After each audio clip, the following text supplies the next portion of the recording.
The hovering helos overhead. And those helos then will turn around once the 4 crew members are on board, 2 for each helicopter, and will head back to the ship. That should be about a 10 to 15 minute transit. Once the helicopters land on the deck of the USS John Murtha, the crew members will be exiting those helicopters and brought into medical bay on the deck on the ship itself for comprehensive medical exams. They will spend a period of time yet to be determined on board the USS John Murtha before they are flown by helicopter to the shore in San Diego, to the San Diego Naval Air Station, and ultimately will board a NASA jet for the flight back to the Johnson Space Center here in Houston. Just to recap some of the key times that are coming up, we are expecting the separation of the crew module from the service module just 43 minutes from now. That is expected to occur at 6:33 p.m. Central Time, 7:33 p.m. Eastern Time. That will be followed just 4 minutes later by the crew module raise burn, the use of Integrity's thrusters one final time in a 19-second burn to slightly tilt the vehicle up into the correct orientation or angle of attack to ensure that it enters the Earth's atmosphere at the right angle, if you will. That will help deflect the buildup of heat against Integrity's heat shield. This was a deliberate move, a change in the procedures from the Artemis I mission that resulted in unexpected char loss on the Avcoat heat shield that had not been intended based on the entry trajectory for the Artemis I mission. What we're doing is we deliberately changed the trajectory of the entry from a skip entry that was about a 3,000-mile transit across the Pacific Ocean. We are expecting now from entry interface to the point of splashdown to have a range of just 1,701 nautical miles, and that in of itself will reduce the exposure time of heating on the heat shield of the spacecraft. Once the raise burn is complete, then the stage is set for entry interface at 6:53 and 31 seconds p.m. Central Time. That means that Integrity will be entering the Earth's atmosphere at an altitude of 400,000 feet, traveling at about 34,882 feet per second, heading for its splashdown site off the coast of San Diego, as you just heard from Megan Cruz on the deck of the USS John Murtha. Splashdown once again under those 3 main parachutes is expected at 7:07 and 8 seconds p.m. Central Time, 5:07 p.m. Pacific Time, 2.5 hours before sunset. The actual total distance traveled for Integrity from launch to splashdown is estimated at 694,481 statute miles. Now that includes the first high elliptical Earth orbit following launch that enabled Integrity to move to 43,000 miles above the Earth at its apogee and enabling a 24-hour period of systems checkouts before the flight control team here and the mission management team gave approval for Integrity to conduct its translunar injection that propelled it on its way to the moon and its historic lunar flyby. So the total distance we expect this vehicle to have traveled at splashdown, 694,481 statute miles.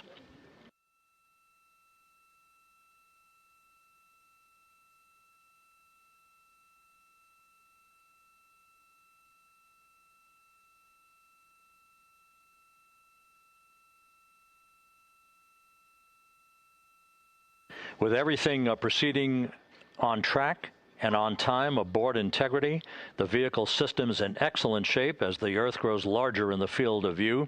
Let's go back to the USS John Murtha and Megan Cruz, who is standing by.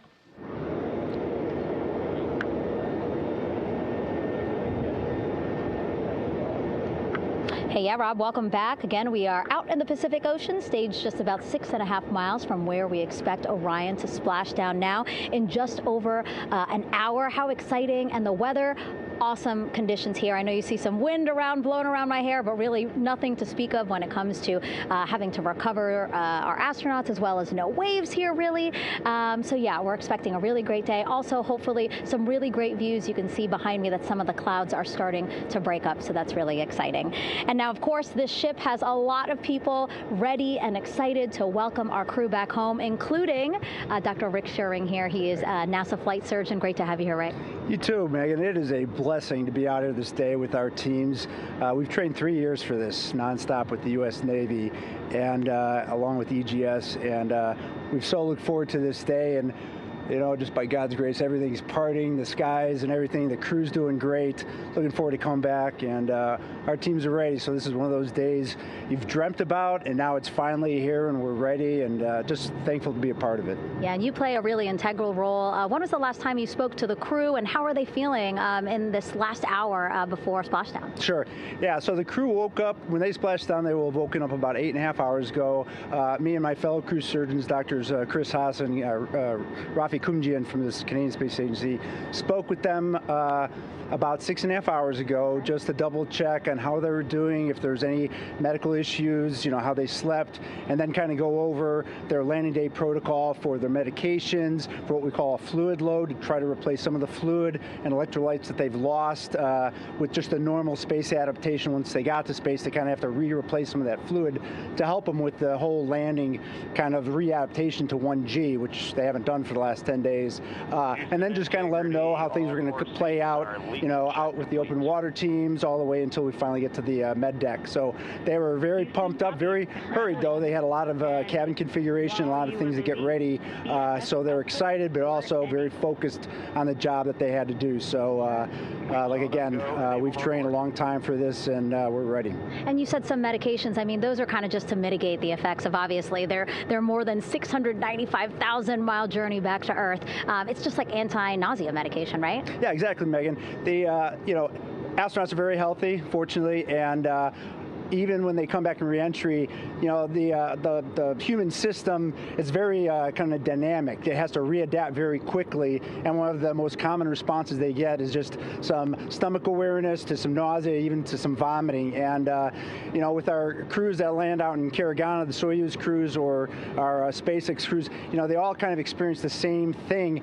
This will be the first time we're landing in water since December 1972, and I worked with all the Apollo astronauts years ago, and they all told me that, you know, landing in the water, especially in the Pacific, can be very provocative. So we take steps to give them medicines to really mitigate some of that nausea, vomiting, help them feel a little bit better, and also sometimes just use a little anti-inflammatory medicine just to help with coming back to 1 Earth, or 1G. The effects of microgravity, especially as you age and you have a little arthritis, you feel great in microgravity, and everyone kind of curses coming back to the ground, like, oh, dang, 1G, but so that helps a little bit. But for the most part, the main thing is just replacing that fluid and then trying to help them with that transition back to 1G, and then we're ready to go. Yeah, and their health is assessed almost immediately after they splash down. Yeah, so we have Dr. Jesse Wang, and we have our independent duty corpsmen, who are the Navy version of paramedics, extremely highly trained, highly experienced Navy medics and divers, who will go out there, open the capsule about 25, 28 minutes after splashdown,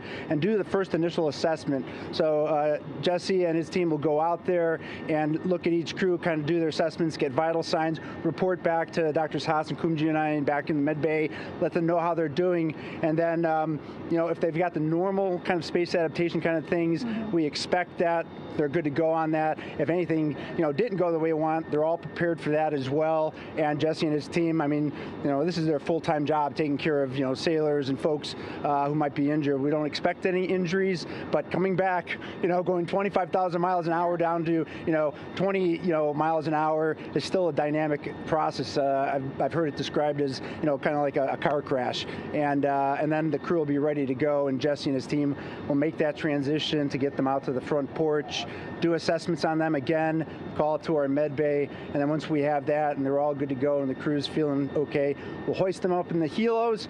It's about a 3-minute flight back to the flight deck, and that's where me and the astronaut chief, Scott Tingle, will actually meet them.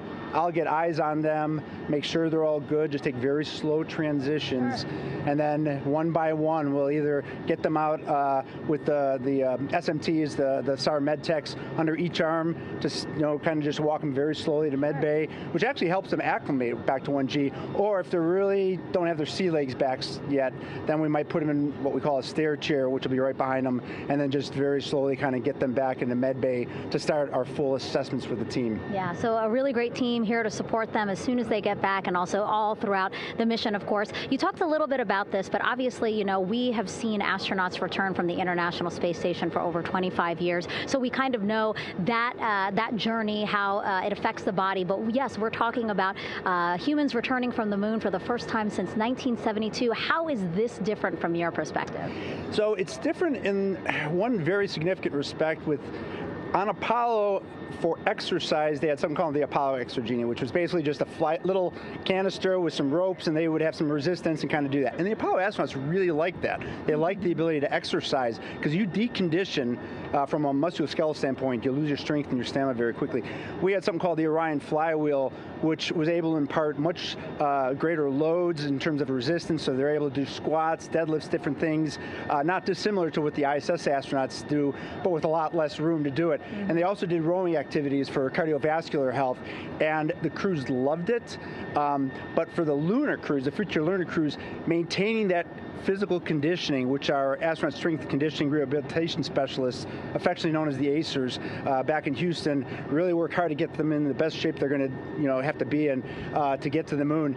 That device hopefully will maintain that. And Apollo only had about a 4.3-day journey to the moon. Our astronauts are going to have about a 10 to 14-day journey. Right. So maintaining that physical fitness, that strength and stamina is going to be crucial for the success of being able to do those very physically demanding lunar EVAs. Right. So we're very excited about what the astronauts have said about the device and what they have to say about the role exercise plays, going to the moon. And also the mental benefit. Sure. They just really like sweating, breaking the sweat, and actually just feeling like they're just getting a workout. Right. So thank you so much, Rick. I really appreciate it. I know they're going to be in good hands, so we'll let you get back to it. Thank you so much. Megan, thanks for the time. Back to you, Rob.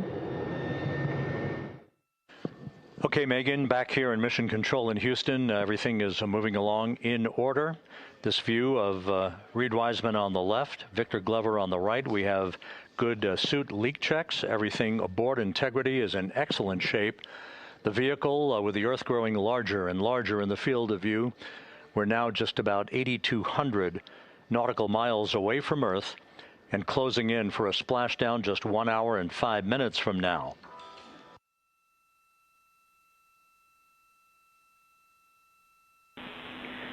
Integrity, just under a minute till your GPS maneuver initiates, and both GPS units look eager to acquire. Outstanding. Seats 3 and 4 are working on seat strap in now. Houston copies. Once again, as we start to close in on some of the major milestones, the first one coming up in just 31 minutes.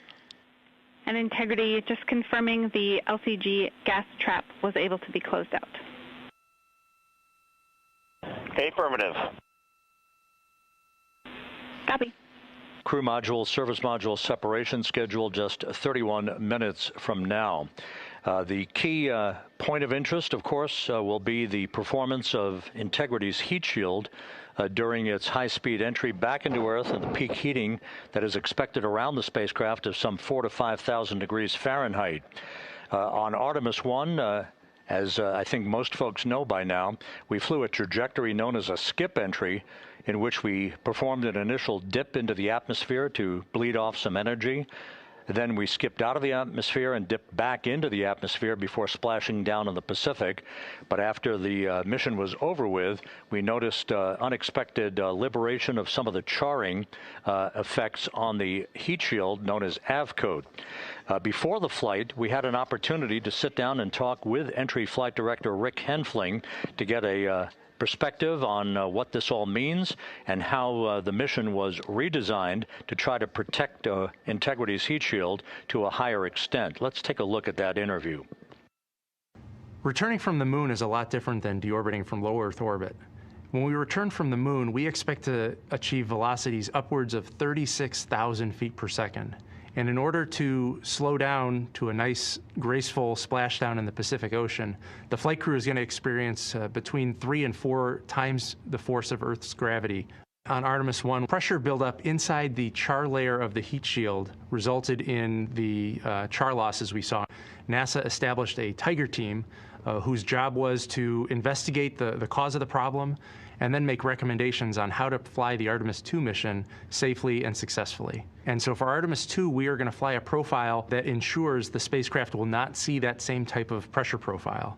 And so the char losses seen on Artemis II will not be like the ones that we saw on Artemis I.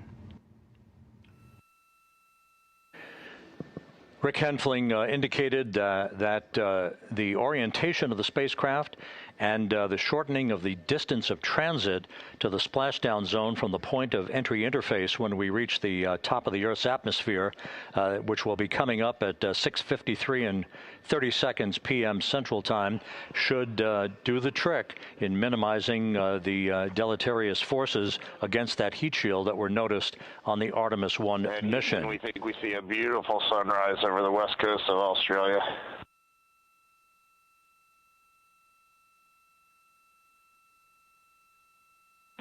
We copy. Commander Reed Wiseman reveling in his final hour in space on this mission as Integrity is passing over the southwest coast of Australia now at an altitude of some 7,600 nautical miles. That will begin the southwest and northeasterly transit across the Pacific Ocean. Let's talk a little bit more about some of the highlights and some of the numbers associated with the points of interest here. We are 27 and a half minutes away from crew module, service module separation. That will be followed about 3.5 minutes later by the raise burn that we've discussed, a 19-second burn of Integrity's thrusters to fine-tune its angle of attack as it enters the Earth's atmosphere. Entry interface is scheduled 47.5 minutes from now.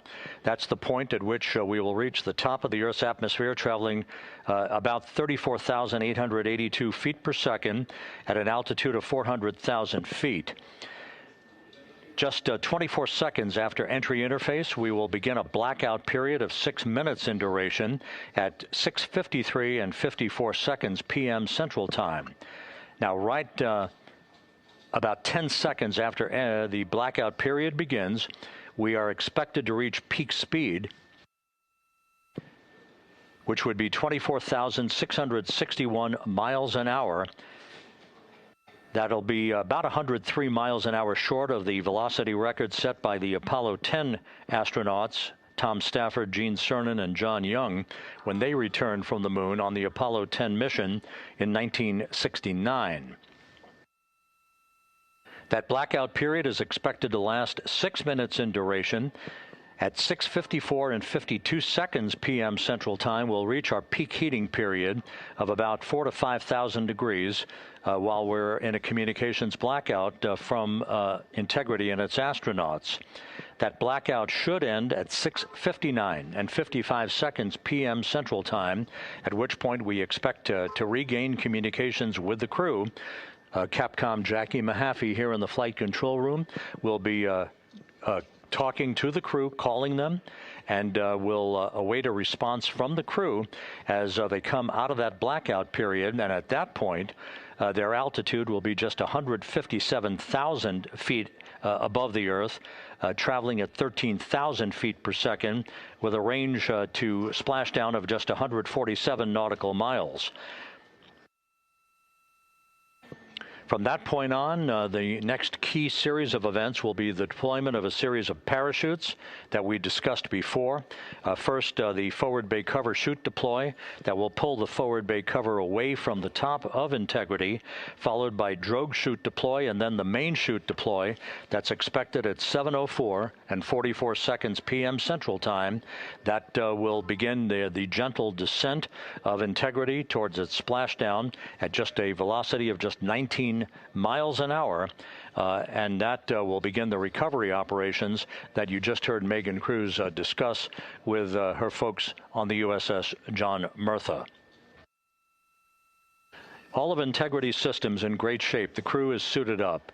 Leak checks complete as we stand by for the next major milestone, which will be the crew module service module separation just 24.5 minutes from now.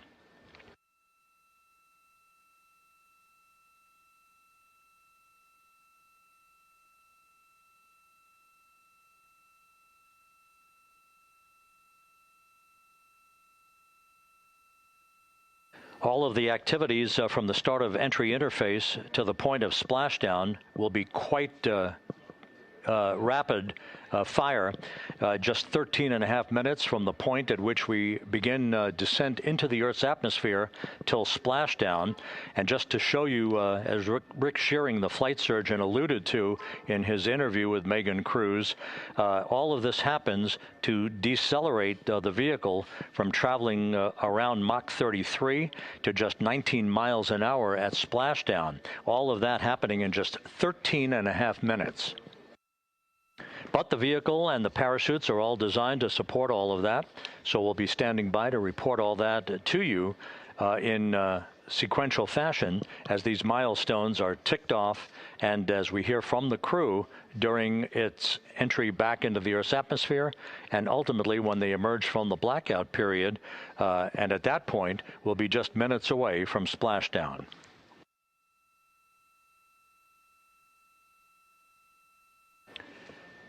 So with all of those preparations ongoing, we can return here briefly for another report from the USS John P. Murtha and Megan Cruz. Megan?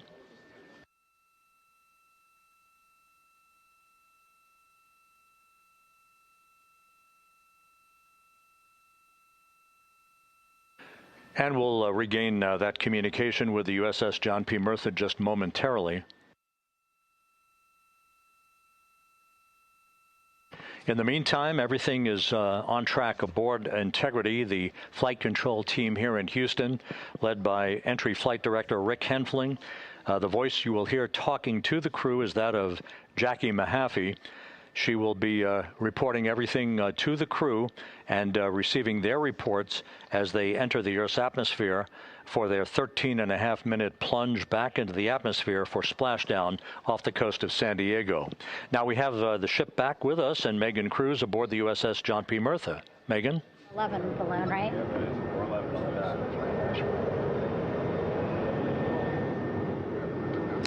Hey, Rob, yeah, the excitement is really building here on the ship. I'm watching right now one of the weather balloons being lofted up from the ship. Again, weather balloons, very important for us to make sure that we are tracking the right kind of weather and also the data that's needed for what's called our Sasquatch team. Again, it's a team out of NASA that basically makes sure that the debris that comes off of Orion, again, some of those pieces of the parachute system, make sure that they don't fall on us here in the sea, and also our aerial assets, our folks in helicopters. So watching that float away right now. But with me right now is Captain Eric Kenny. He's the commanding officer of the John P. Murtha naval ship. Thank you so much for being here. There are so many moving parts that you have to keep an eye on. That's absolutely right, yeah. But first of all, on behalf of the crew of USS John P. Murtha, Megan, thanks for having me on today. Happy to tell you what we're doing and excited to get the interview started. Yeah, absolutely. Why don't we actually take a look at the flight deck here? We'll start there. Basically, we also, while watching this weather balloon float away, we noticed all 4 helicopters leave the flight deck. We now have an empty flight deck. We had 2 imagery helos as well as the 2 crew helicopters that will go recover the crew. This is just one of the many things that, again, our ship of 550 people, it's something that you oversee as commanding officer. Yeah, absolutely. Every commanding officer, I would say really every naval service member, our priority is always safety.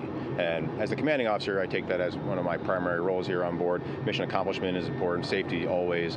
So my day really has, I would say my message to the crew has sort of changed over the past 24 hours. As we're leading up to today, we've been building up the excitement and motivating the team for the training that we've executed. But really over the past 24 hours, now I'm trying to get us to slow down a little bit. Trust our training, right? Don't believe all the hype. Don't believe everything that's going on. Just let's trust what we've done to get to this point, and if we do that, we'll be successful today. And also part of the big success is obviously the coordination between NASA and the U.S. military. How does it feel being able to support the human space program we have? Yeah, I mean, since 1959 with Mercury, Gemini, Apollo, the history between NASA and the Navy has been in lockstep. But like any other skill, if you don't practice it regularly, that skill atrophies. So we've had a few decades off from that. But, over the past 4 or 5 years, really with this ship over the past year, we've constantly trained and working for this moment right here. Building up the hype, but to get to this point today, to be able to trust in all the training we've done. We've worked with, working with NASA, the Air Force, the medical team, dive team. You want to talk about high-performance organizations coming together, working in unison? We are seeing that here on board the USS John P. Murtha, and I can't be more proud of all the work everyone's doing. Yeah, you had some great words this morning saying just that, again, that it's really nice to see everybody working together and so excited. I mean, you just became the commanding officer of this ship back in February. How does it personally feel for you to be a part of this historic moment today? Yeah, I mean, first and foremost, I'd say any opportunity to command any warship in the United States Navy is a tremendous honor, is a pinnacle of any naval officer's career. That being said, as my change of command was approaching, and I realized that Artemis was going to be in the window here, to say that I'm humbled and honored to be here is an understatement. What really just excites me is the opportunity to see this crew, who has been training so hard over the past year plus, come together. It is what inspires me. Listening to NASA and the ownership and pride they take, they make my crew better. I think we're making NASA better together. That synergy is something that I'm happy to see and hopefully take forward with me in my career. Yeah, it's all about partnerships. We couldn't do it without you, and we couldn't have gotten to the moon without our international partners as well. So thank you so much, Captain. It was really great to have you here today. Thanks, Megan. Awesome. All right, Rob, back to you. Thank you, Megan. Back here in Mission Control in Houston. We just had a quick view of the crew. We'll get that view back, and there they are again. Here in Mission Control, the entry team of flight controllers led by Rick Henfling and Jackie Mahaffey serving as the spacecraft communicator. We have just handed over communications links from the Deep Space Network that we communicated with the crew through from the time of the translunar injection burn back on April 2nd. We've just handed back to the Tracking and Data Relay satellite system as we prepare for the crew module service module separation that will take place just 17 minutes from now. With the Earth looming in front of Integrity as it barrels back for a splashdown of the Pacific just 50 minutes from now, we're just 5,700 nautical miles from splashdown. Just one other quick note about the comparison from the Artemis I entry profile to the Artemis II entry profile and how that is serving as an extra layer of protection for Integrity's heat shield.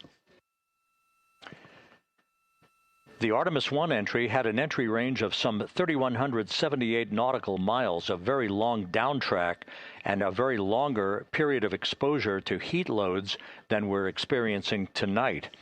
It also had that skip entry profile that we discussed earlier, dipping into the Earth's atmosphere, then back out, then back in. It was about 20 minutes of exposure. Integrity, Houston, comm check on TDRS.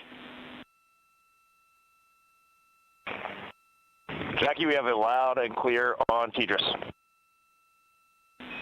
We have you the same. And there's one of the weather balloons being deployed from the USS John P. Murtha.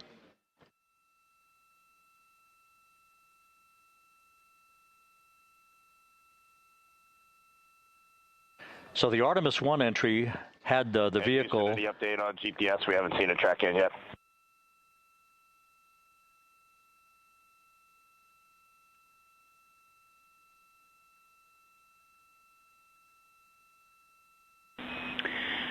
Indeed, we are watching. We are starting to get into the window where they may start acquiring, so should be within the next 10 minutes. Okay, sounds good. We're holding at step 17 and getting ready for CM-RCS hot fire.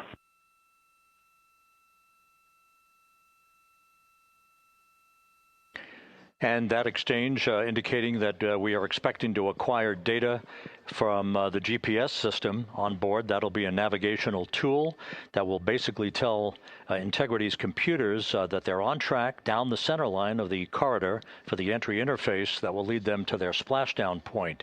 Once again, the Artemis I entry exposed the heat shield for about 20 minutes of peak heating. For Artemis II, we're going to reach a downtrack distance of 1,701 nautical miles from the point of entry interface, with just 14 minutes of duration.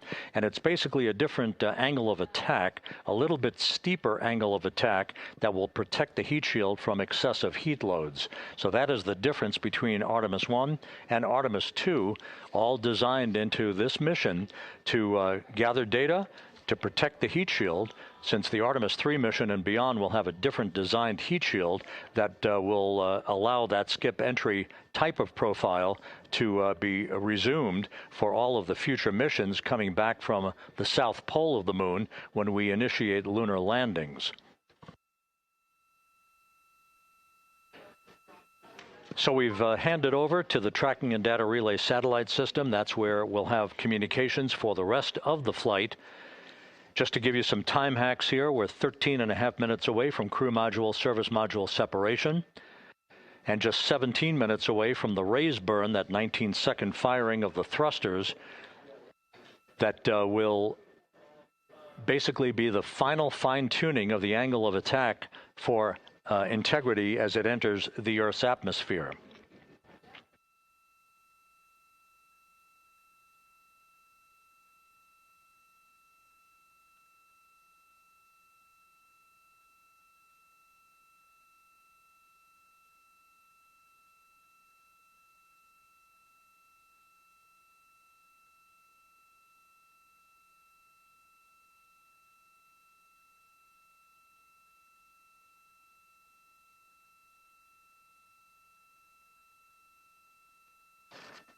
And once again, a dueling box view of some of the assets that are involved in recovery operations today.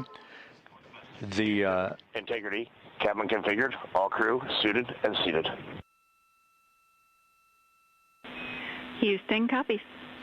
That confirmation from Reed Wiseman aboard Integrity, as you see the assets being deployed to the splashdown zone. At the time of splashdown, we expect the John P. Murtha to be about 5 miles away from Integrity, keeping a safe distance until we are sure that the vehicle is in the water and upright, and that it is in a good configuration system-wide for the recovery teams to begin to approach the vehicle to erect that inflatable raft. 2 minutes to CM-RCS warm-up hot fire. We're ready. That call from spacecraft communicator Jackie Mahaffey indicating that we're 2 minutes away from a quick burst of the reaction control system. Thrusters, that will be a hot fire test prior to the separation of the crew module from the service module. The European service module has performed flawlessly throughout this flight.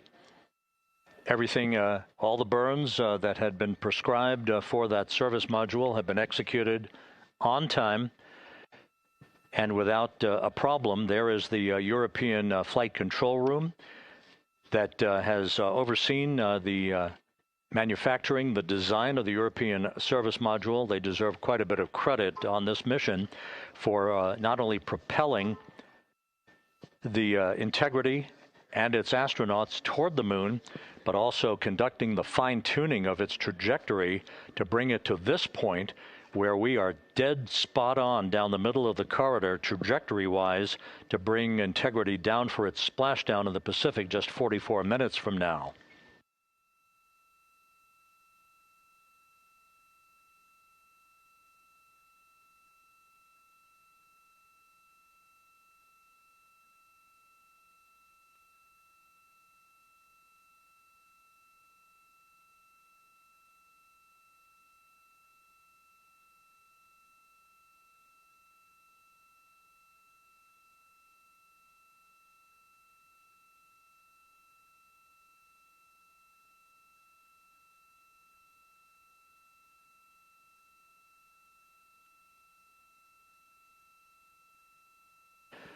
What you're looking at is a computer-generated visualization based on real-time telemetry from Integrity.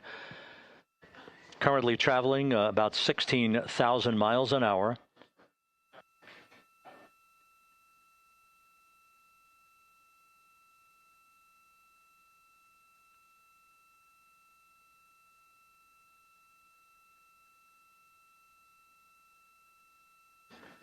Integrity traveling about 16,000 miles an hour. For the prop cautions, we're taking a look. Copy that. Now just about 5,100 miles from Earth. Splashdown scheduled 43 minutes from now. We're just 9.5 minutes away from the crew module service module separation.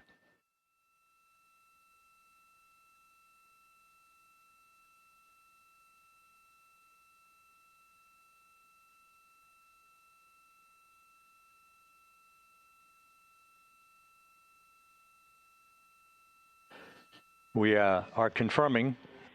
Integrity, we are assessing details, but so far looks like a good hot fire. Looks good on board, Jackie. Thank you. And Jackie Mahaffey took the words out of my mouth. I was just about to say that we had a good hot fire test of the thrusters in advance of the crew module service module separation that's coming up just 8.5 minutes from now. This will begin the period in which we will have rapid-fire succession of critical activities on board that will lead to entry interface just 28 minutes from now, where the vehicle will enter the Earth's atmosphere at an altitude of 400,000 feet. The time of entry interface, 6:53 and 30 seconds p.m. Central Time.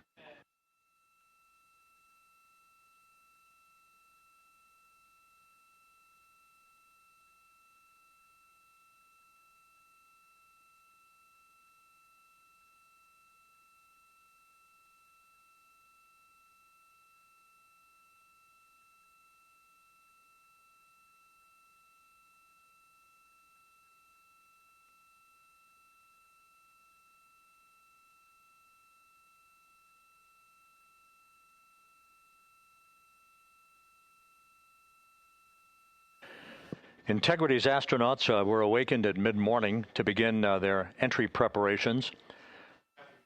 And propulsion officer now reports a good hot fire test in preparation for the crew module service module separation.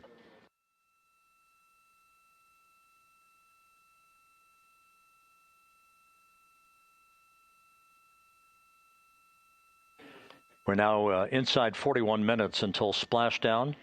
Integrity Houston, we have confirmed a good CMRCS hot fire, and although we are not seeing GPS acquired yet, you can skip the troubleshooting steps in 157 for now. Integrity copies.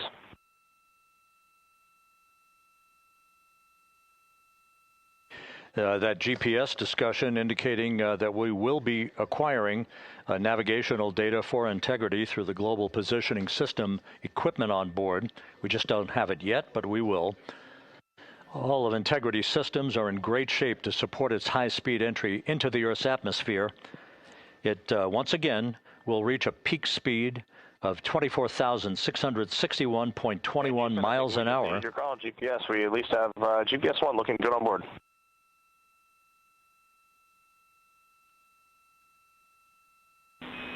We are confirming.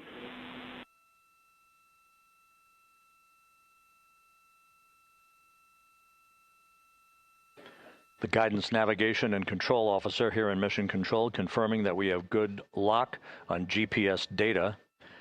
We are on a communications link now through the tracking and data relay satellite system. Now, following splashdown, we're going to lose that link and go to what's called a VLDR, a very low data rate communications link, so that we can talk to the crew inside Integrity as they are on the water. Integrity, confirm we do see good GPS. We do too, especially GPS 1 is accepting in nav channels 1 and 3. That GPS data is basically telling Integrity's onboard computers its position relative to the Earth, but its trajectory and its orientation according to flight dynamics, and the guidance, navigation, and control officer is spot on. We have now armed the pyros for the crew module service module separation coming up less than 5 minutes from now.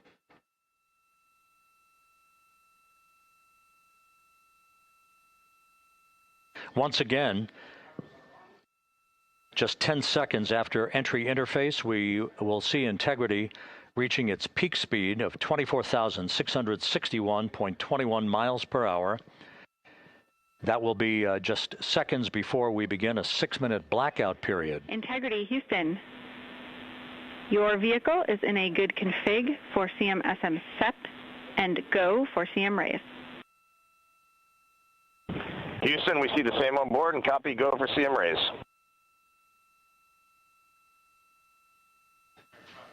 That CM raise referred to as the slight firing of 19 seconds by Integrity's thrusters with a change in velocity of 9.9 feet per second, a slight nudge of the aft end of the vehicle so that it's tilted a bit upward, providing the final angle of attack as the vehicle enters the Earth's atmosphere, this being the mitigating factor that will reduce heat loads on the heat shield as we reach a point downrange from the start of entry interface, some 1,701 nautical miles to the splashdown site.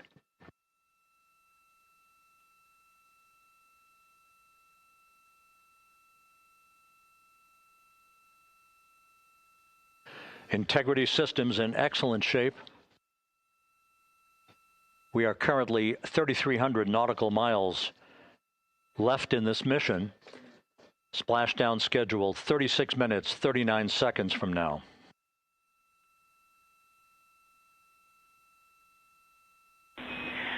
Integrity, Houston.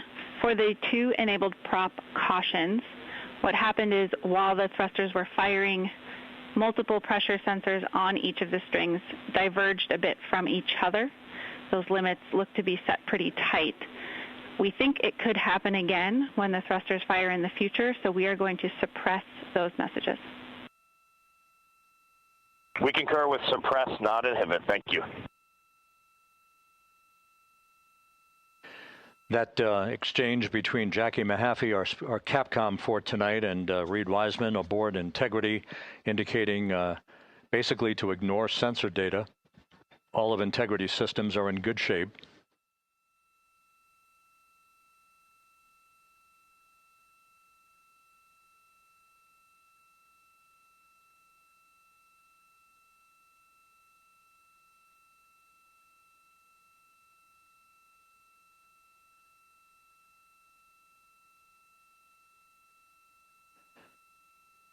Now, coming up on about 90 seconds till the crew module, service module separation.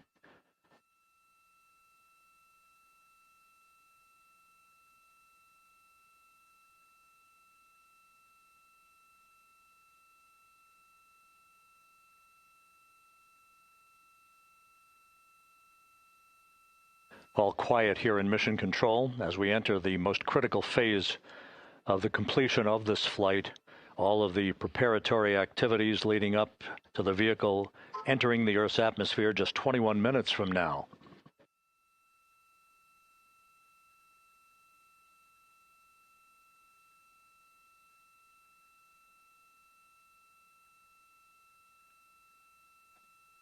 Coming up on 1 minute. Mark 1 minute till crew module, service module separation.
And we have confirmation of crew module, service module separation, and a great view, albeit momentarily.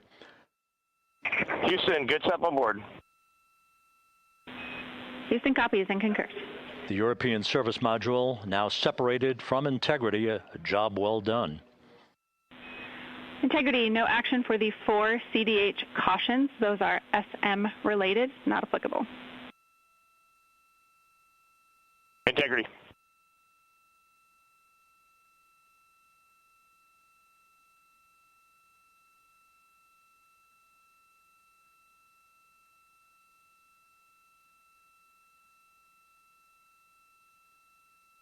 So, with Integrity now flying free on its own for the remaining 32 minutes of this mission, next up, the raise burn, a 19-second firing of Integrity's thrusters. Good GPS 2.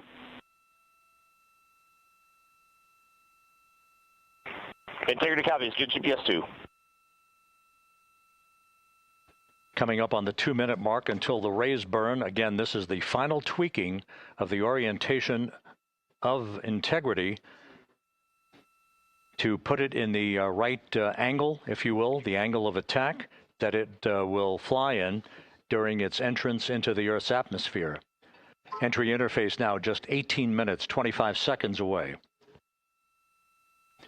This is a visualization, but driven by real-time telemetry. This is the maneuvering of Integrity to the raise burn orientation. Just 2,800 miles from Earth.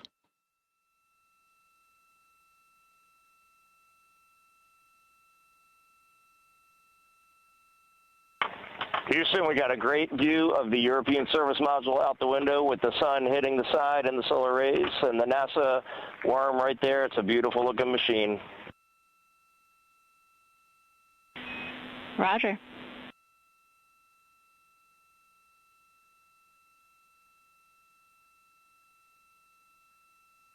And we have completed the maneuver to the raise burn orientation, 1 minute away from the raise burn.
And the crew module raise burn is underway, a 19-second firing of the thrusters, and we have a completion of the burn.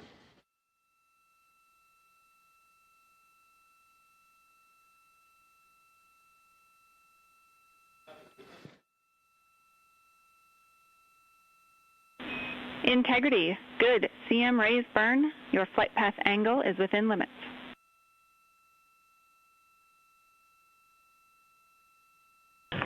Integrity copies. Looks good on board, Jackie. So the final maneuver is now complete. Our trajectory for a splashdown in the Pacific 29 minutes from now is set and will not be amended any further. And we have the right angle of attack to mitigate any excessive heat loads on the vehicle during entry interface. Integrity, Houston, a heads up about comm coverage. When you perform the 180 roll, for the first minute or so in that attitude, we expect about a minute LOS. We copy.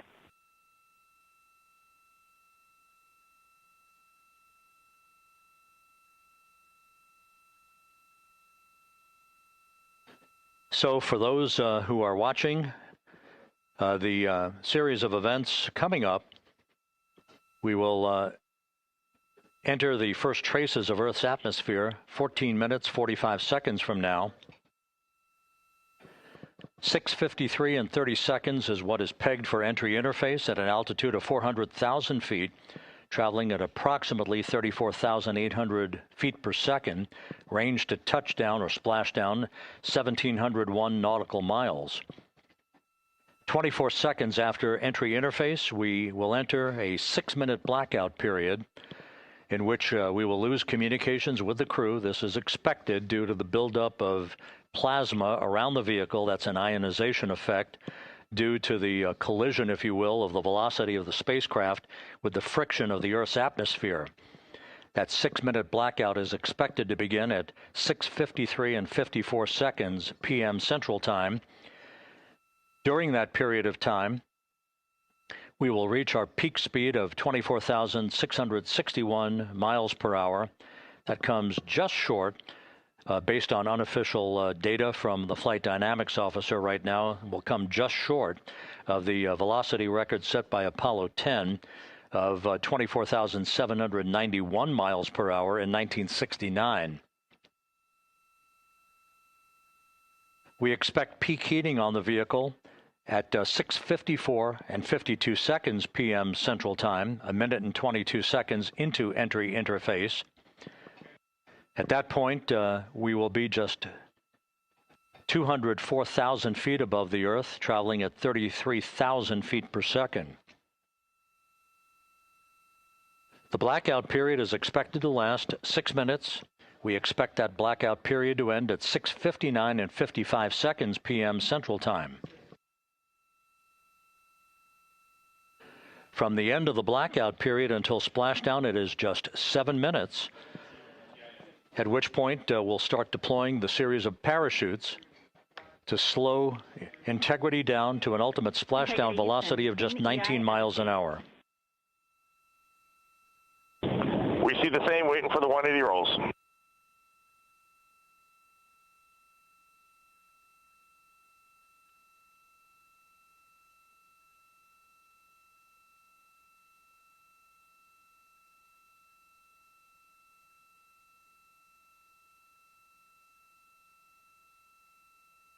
The parachute deployment sequence, once again, will come in several segments, but in rapid-fire succession. And we have a great view of the moon out window 2. Looks a little smaller than yesterday. Guess we'll have to go back.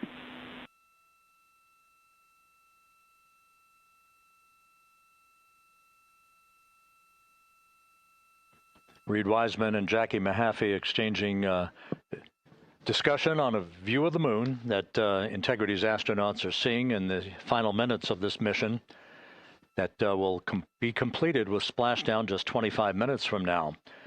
3 forward bay cover parachutes will be used to pull the forward bay cover off the top of the vehicle. Then 2 drogue parachutes will be deployed to slow and stabilize the crew module during its descent, followed by 3 pilot parachutes that will lift and deploy the main parachutes from the forward bay. The final sequence will have 3 main parachutes deployed. These will be 116 feet in diameter, each main parachute approximately 265 feet long when reefed. The parachutes will ultimately slow Integrity down from its peak speed of almost 33 times the speed of sound to a gentle 19 miles an hour at splashdown.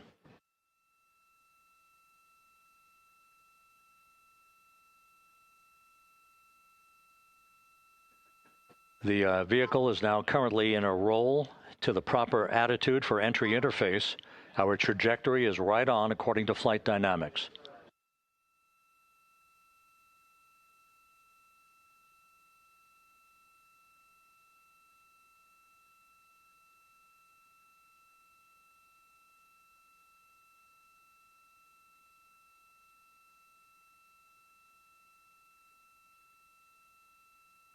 Integrity is on a trajectory from southwest and northeast across the Pacific Ocean, descending at a rate of 15,000 feet per second.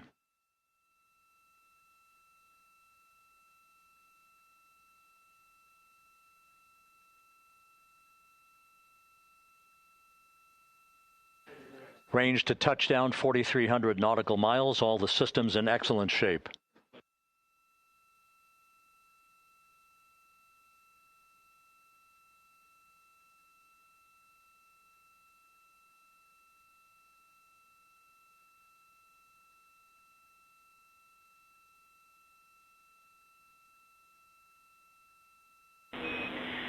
Integrity, Orion in the EI roll 180 attitude.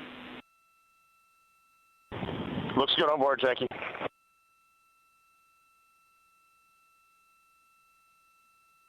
This view out of one of Integrity's windows. We had a call for 3 good baros. Those are barometric pressure sensors that feed altitude and rate of descent information to Integrity's computers that will trigger the parachute deployment sequence. We are less than 9 minutes away from entry interface, 22 minutes from splashdown.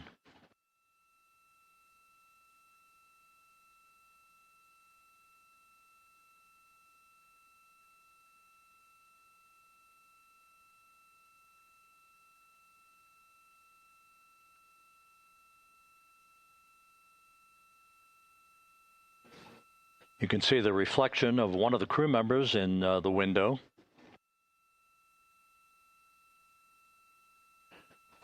Out in the Pacific, the weather conditions remain go. Just a few clouds, some scattered clouds, winds at 10 knots, wave heights just about 4 feet. A gentle day in the Pacific for the homecoming of Integrity's astronauts.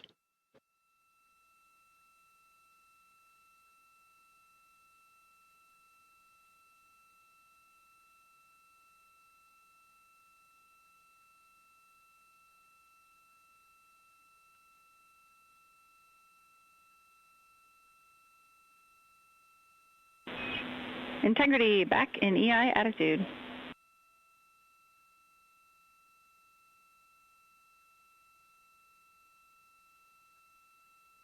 We see the same on board, Jackie.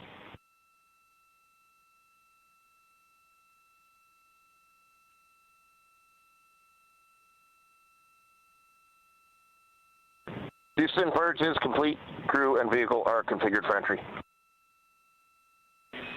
Houston copies. And we're in step 37, transferring nav state to BFS.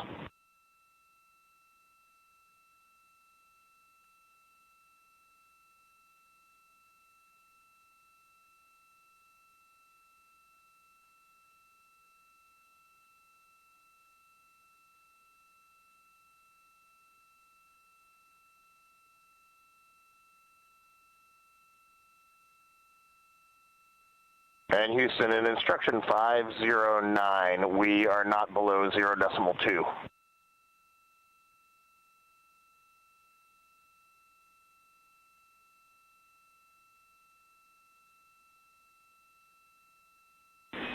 Integrity, no action required. Integrity.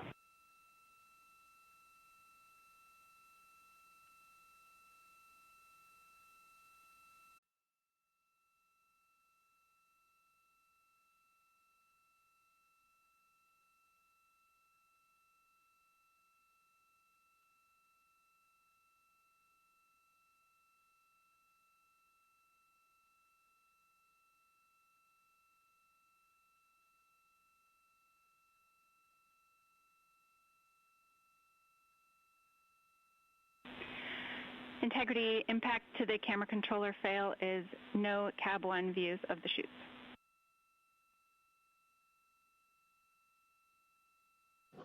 Integrity. We're processing good data through the GPS system. A good view of Integrity, time to splashdown 4.5 minutes.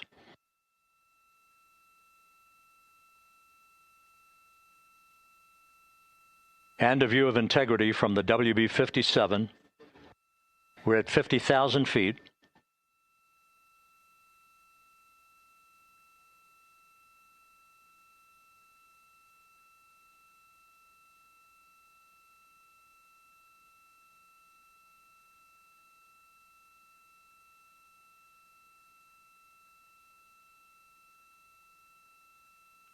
The pyros are armed for forward bay cover jettison.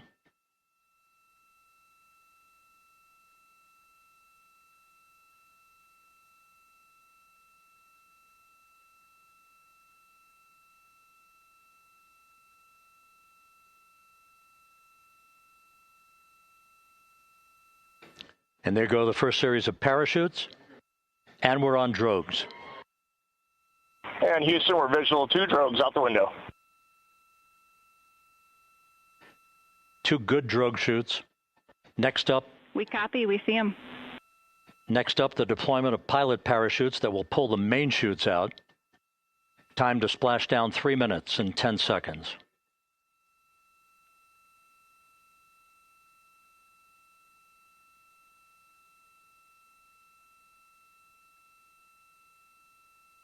Perfect descent rate according to flight dynamics. Good rates on 2 drogues. We see the same on board.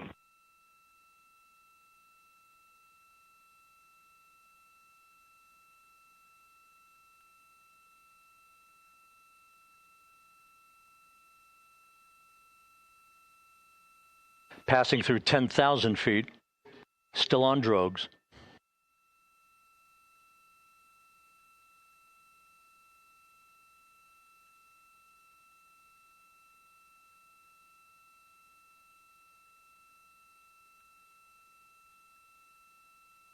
Main chute deploy.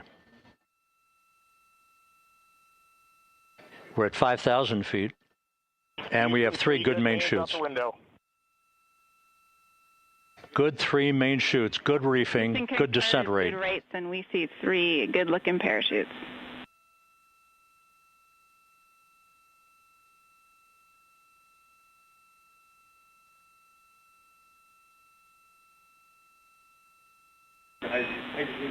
Integrity. Cabin pressure indicates no need for hydrazine checks. Integrity copies. This is a perfect descent for Integrity. Its crew sounding hale and hearty on board.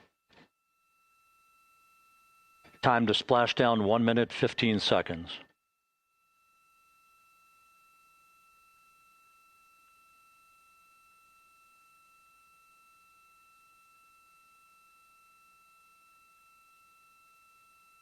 Integrity about to complete a journey spanning 694,481 miles from its launch from the Kennedy Space Center back on April 1st, and a trip around the moon.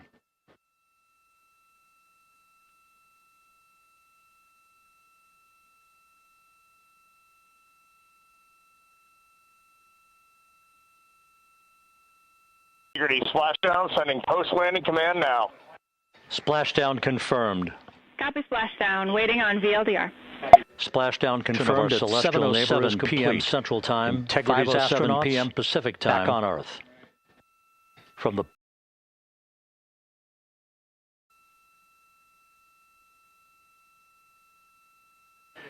And the landing and support officer reports the vehicle is stable 1. We still will be deploying the crew module uprighting.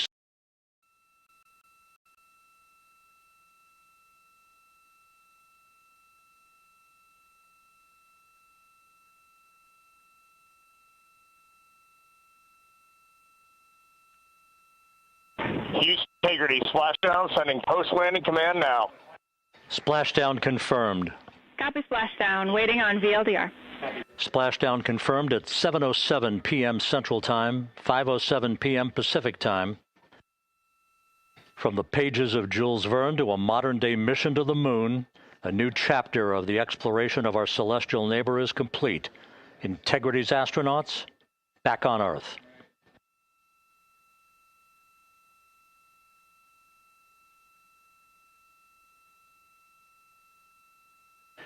And the landing and support officer reports the vehicle is stable 1.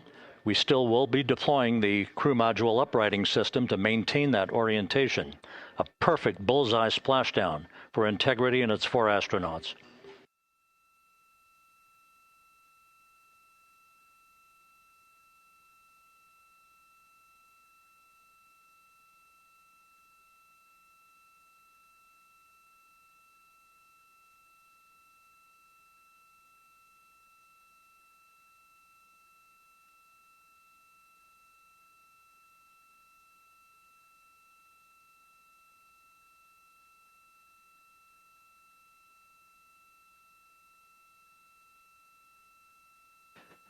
The unofficial splashdown time, 7:07 and 47 seconds p.m. Central Time. We'll get that refined for you. That would put the end of the mission at a mission elapsed time of 9 days, 1 hour, 31 minutes, 35 seconds.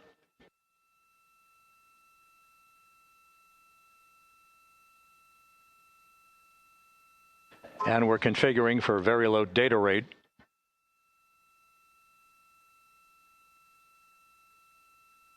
Once again, splashdown occurring in the Pacific, southwest of San Diego at 7:07 and 47 seconds p.m. Integrity Houston, comm check on VLDR.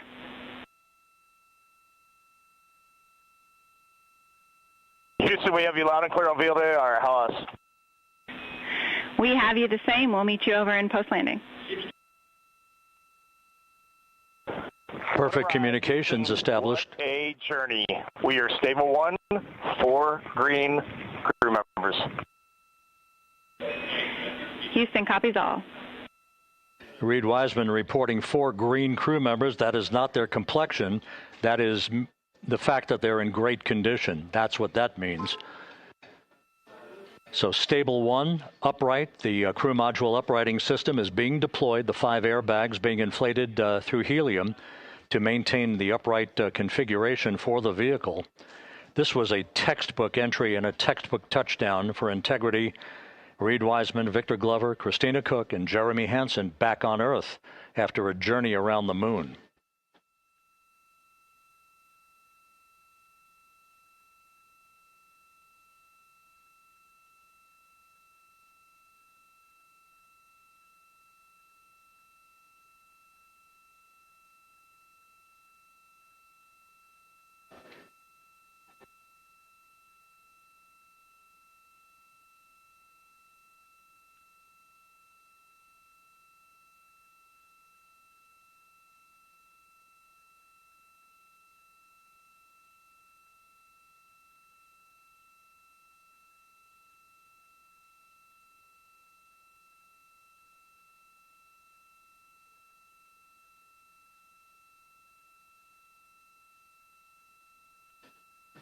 We continue to monitor the functioning of the CMOOS system.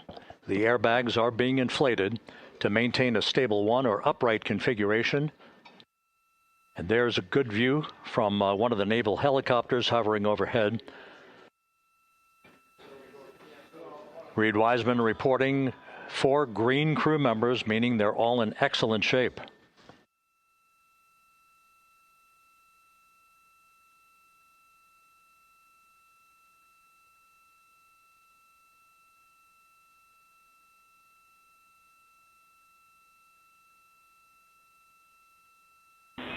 Integrity Houston for SAR beacon and radio. SAR beacon is in for 06, and we're powering the radio now. Go ahead. We see the beacon on. However, the recovery team is not seeing the signal. Your SAR radio uses the same antenna, so you may run into trouble with the radio. Okay, copy. We are also powering up the sat phone now.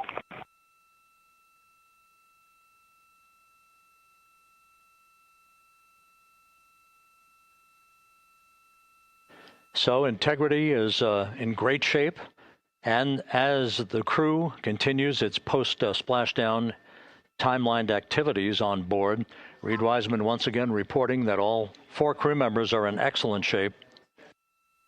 And we have 5 inflated airbags to maintain an upright configuration so that the recovery team can now begin a slow approach to the vehicle.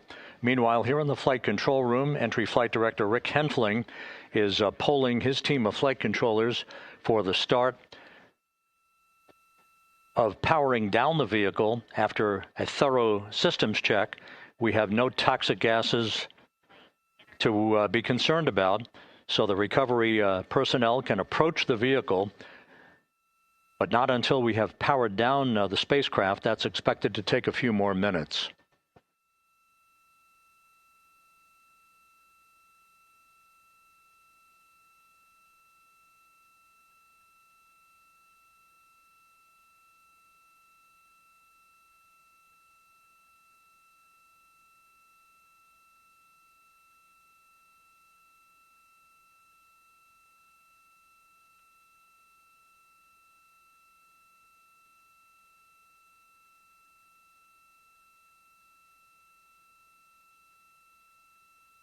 Integrity back on Earth following its historic flyby of the moon.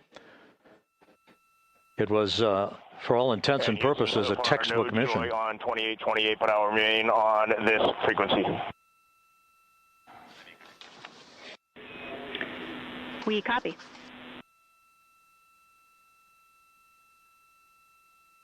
Reed Wiseman indicating some trouble with the SARSAT phone on board, but that's not an issue. What is more important is that the vehicle is solid. No issues as we begin the power down of the vehicle to begin the recovery process.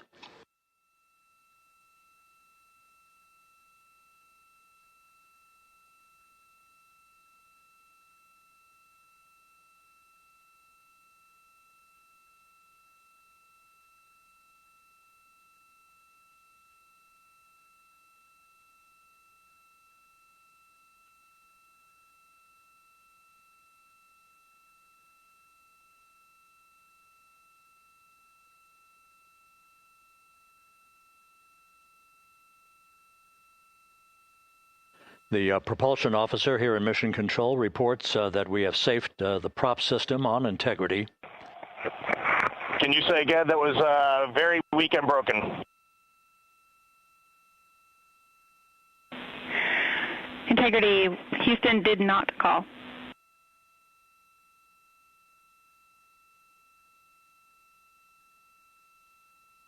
Copy that, Houston. It might have been on the SAR radio. Stand by.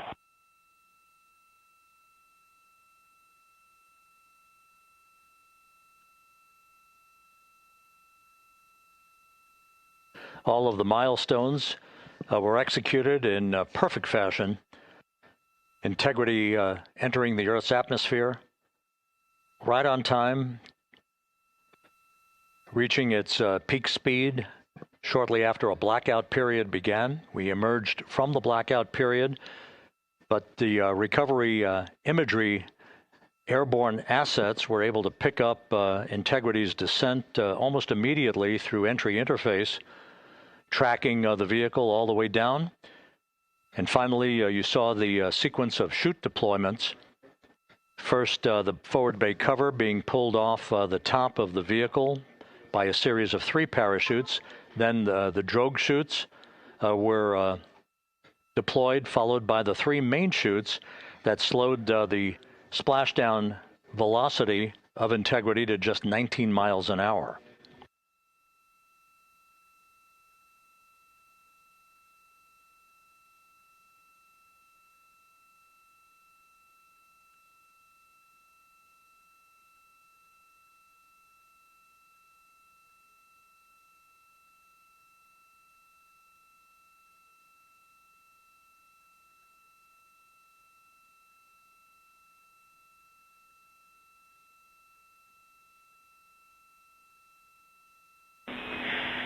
Integrity, Houston, with no joy on SAR and SAT phone, we'd like you to command an additional 15 minutes for a total of 30-minute power down delay.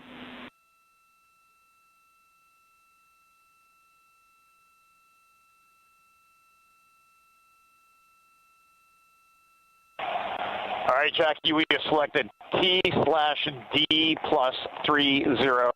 No joy on SAR radio or SAT phone. And stand by, we have the master diver on SAR radio. Please hold comms. Hey, Lily, excuse me. Hey, Jackie, we just got the master diver on SAR.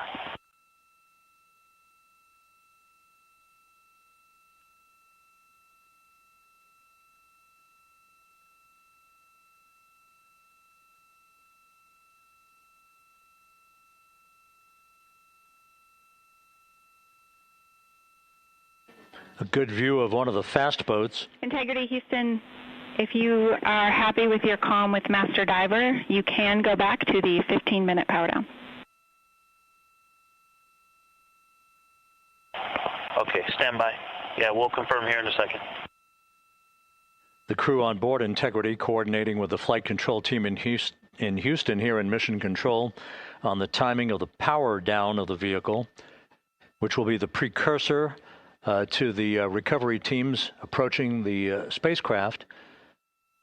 There are no issues with integrity. We've had a bit of broken capability in establishing a SARSAT or satellite phone communications capability between the crew on board Integrity and the recovery team. That will get sorted out here shortly. There's plenty of cooling on board Integrity, so there's no rush to begin the power down. I tried to call you on the sat phone and not getting an answer there either. Concur. We haven't had anything come through.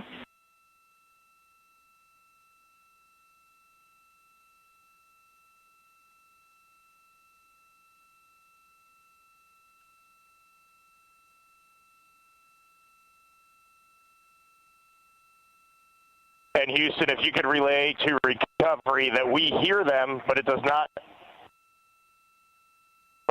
appear as though they are hearing us.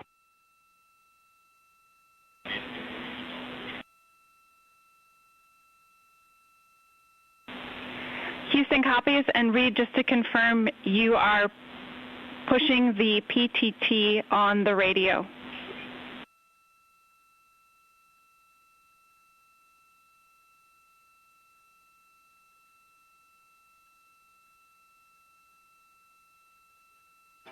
So as we continue to sort out the communications between Integrity and the recovery teams, we are standing by for the initiation of the power down procedures that, as you see, the recovery teams are moving towards the side of the capsule.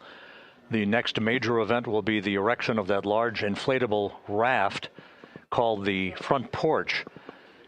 That will be the port of call for the crew as they're being extracted one by one from the vehicle.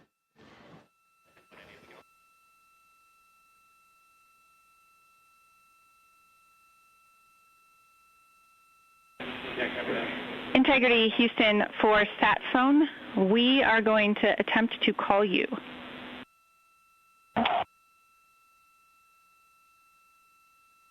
Good idea, standing by. And Jackie, yes, we are pushing the push to talk, the two buttons on the left side of the radio below the up-down arrows. We are utilizing them. I'm rebooting the radio to see if we get good comms. Okay, we copy all, and just to confirm, you are seeing that you are touchdown plus 3030 for power, correct? That's the affirmative.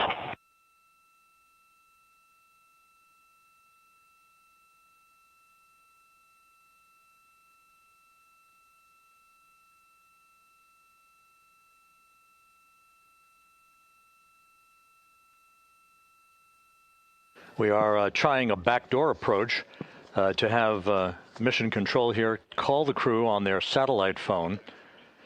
This is all part of the coordination for the power down of the vehicle that will initiate the actual recovery operation. The first boats with the Navy divers on board are standing by, waiting to close in on Integrity to begin the process of erecting the large inflatable raft that's called the front porch that will be where the astronauts are extracted from so that they can have a few minutes to get their land legs back before they're hoisted aboard the Navy helicopters for the flight back to the deck of the USS John P. Murtha. Do not reply.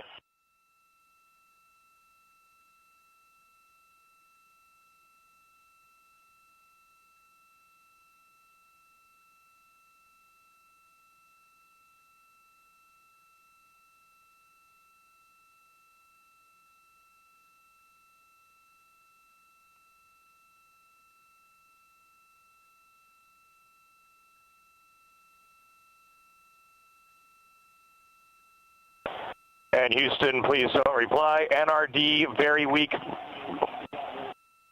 but readable. Master diver, we can hear, but they cannot hear us.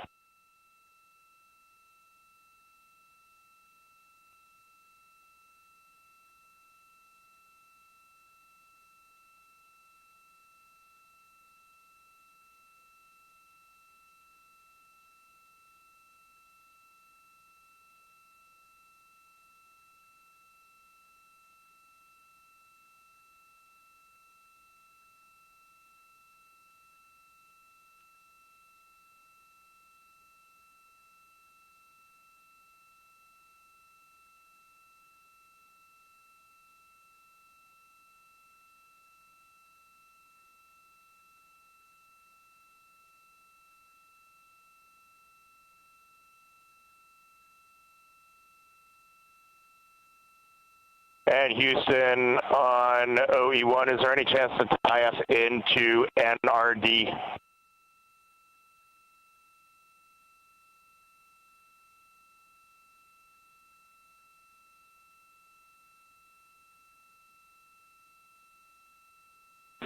Checking.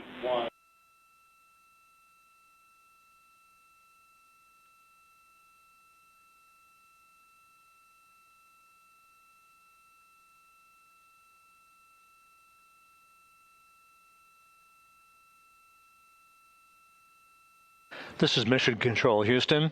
While we stand by for the establishment of communications between Integrity and the recovery team that is basically standing by very close to the spacecraft, we're going to go to the deck of the USS John P. Murtha, where Megan Cruz is standing by with Administrator Jared Isaacman.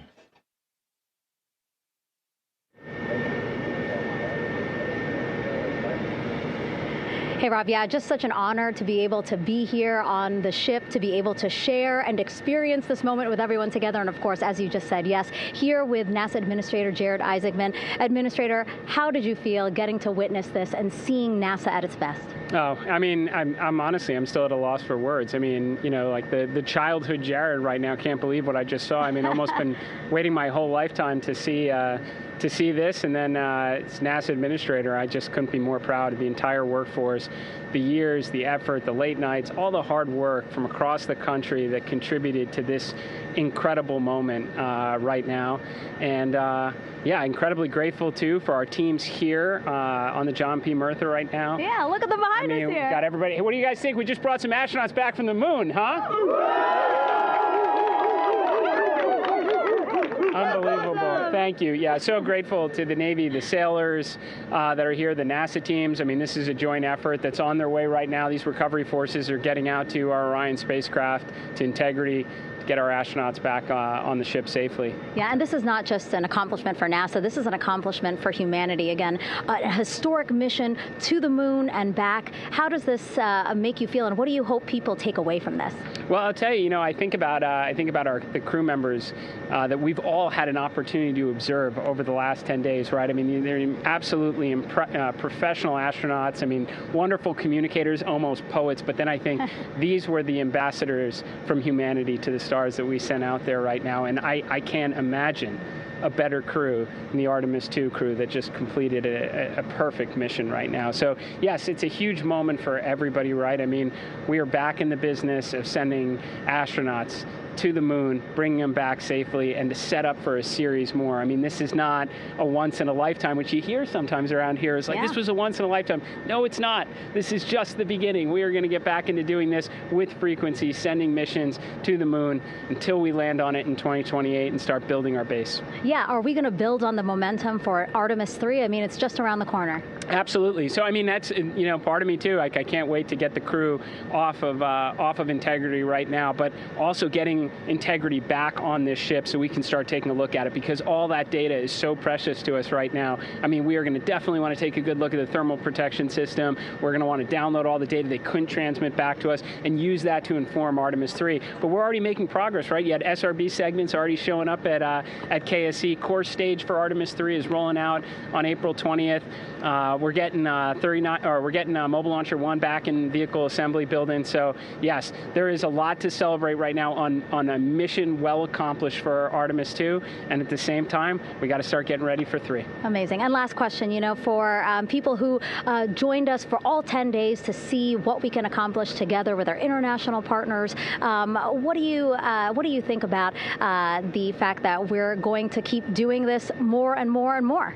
It's incredibly exciting. I mean, yes, it's the contributions, like the best and brightest across the NASA workforce from across the country, our industry partners, our international partners. We had a Canadian Space Agency astronaut on board in Jeremy. We had the European Service Module. And you think, in the days leading up to this launch, I mean, 48 hours prior to launching Artemis 2, I was meeting with the Italian Space Agency. We signed a memorandum of understanding to build a habitation module on the moon. I mean, you have countries, all of our allies, allies and partners coming together saying, we are committed to this effort, we are returning to the moon, we're doing it to stay, we are building that enduring presence, we are going to master the skills on the surface of the moon so someday we can undertake missions to Mars. It's just an incredibly exciting time, and we're not going at it alone. We're bringing everybody along with us. Absolutely. And speaking of everyone, one more time, we're going to ask the crew here, you guys ready to land on the moon?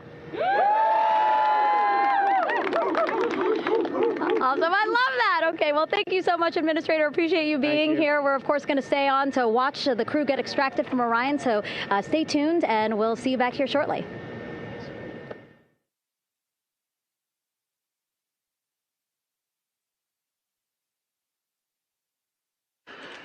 Thank you, Megan, and thank you, Administrator Isaacman.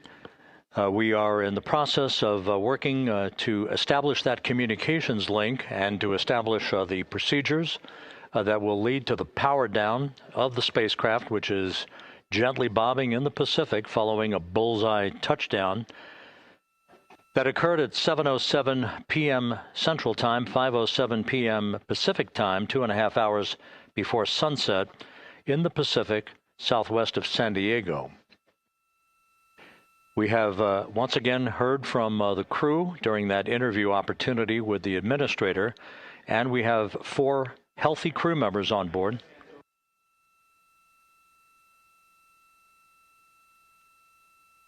We now have confirmation that the vehicle has been powered down as per the procedures. So we have vehicle powered down, and the flight control team here in Houston, Flight Director Rick Henfling, has handed over mission authority to the Exploration Ground Systems team out in the Pacific. Now, we will physically not get off console with this team until the crew has been extracted into the front porch, that inflatable raft that will be erected along the side hatch of Integrity. So we're standing by for that in the next step in the recovery procedures. But everything is in great shape, and we have 4 healthy crew members on board the vehicle.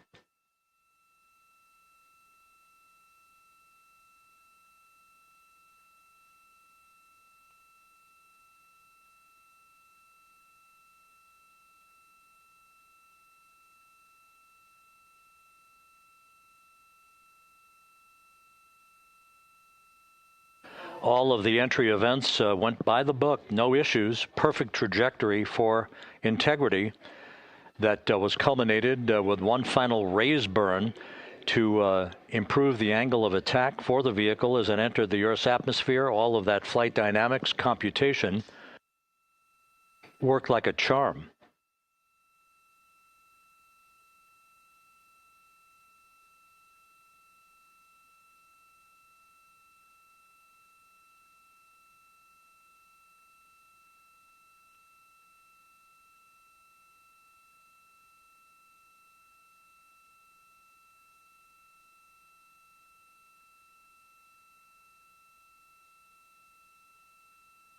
So we are standing by for the recovery team to approach Integrity and begin the process of erecting that inflatable raft called the front porch, which will see the crew members be extracted from the hatch of Orion into that inflatable raft before they're hoisted aboard 2 Navy helicopters in a variety of different configurations. Each crew member will be hoisted in sequential fashion, in alternating fashion, 2 crew members for each helicopter before they turn around to head back to the John P. Murtha. Once on the deck of the ship, they'll be brought into medical bay for comprehensive medical exams. But Reed Wiseman has reported several times that the crew is in excellent shape.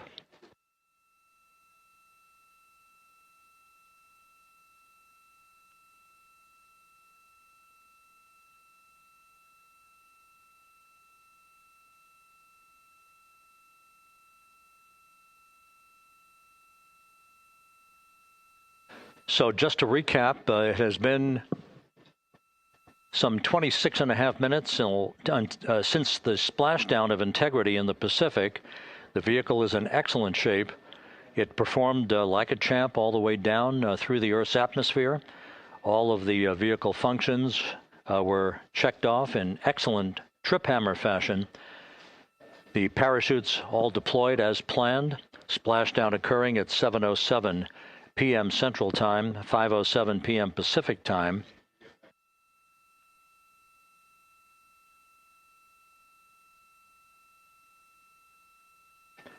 And after a bit of a tussle to try to establish a communications link with the recovery team, we were finally able to run through the procedures for the powering down of the vehicle. We've handed over mission authority to the Exploration Ground Systems folks out in the Pacific, and the recovery team will be approaching the vehicle shortly to erect the inflatable raft called the front porch before opening the hatch to integrity to bring the crew members onto that raft before they're hoisted onto two Navy helicopters, two crew members for each helicopter, before they're flown back to the deck of the USS John P. Murtha.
This is Mission Control Houston.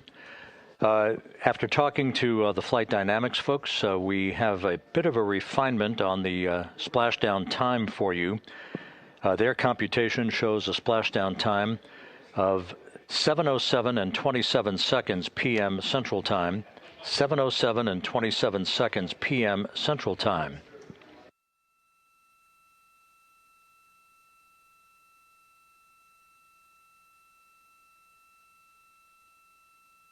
That would equate to a mission elapsed time of 9 days, 1 hour, 32 minutes, and 15 seconds.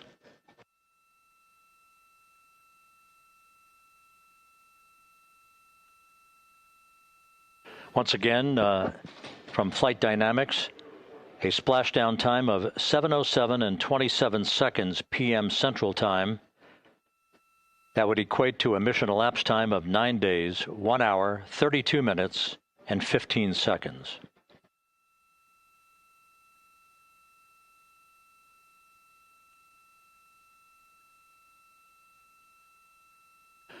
Reports from the Pacific indicate that the recovery team, in communications with the crew aboard Integrity, that the crew remains in excellent shape as they await the approach of the team for a final hazard gas evaluation before they move to the side of the vehicle to erect the inflatable life raft called the front porch.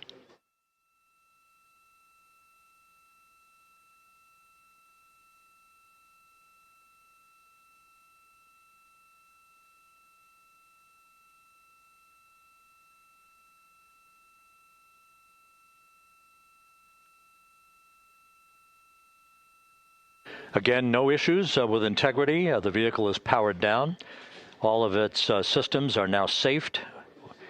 We have handed over mission authority to the Exploration Ground Systems folks in the Pacific, but we will not stand down and have the entry flight control team depart its positions until that inflatable raft, the front porch, is erected, the hatch open, and the crew having exited the vehicle. So that's the next step in the recovery process that will lead to the hoisting of the crew members.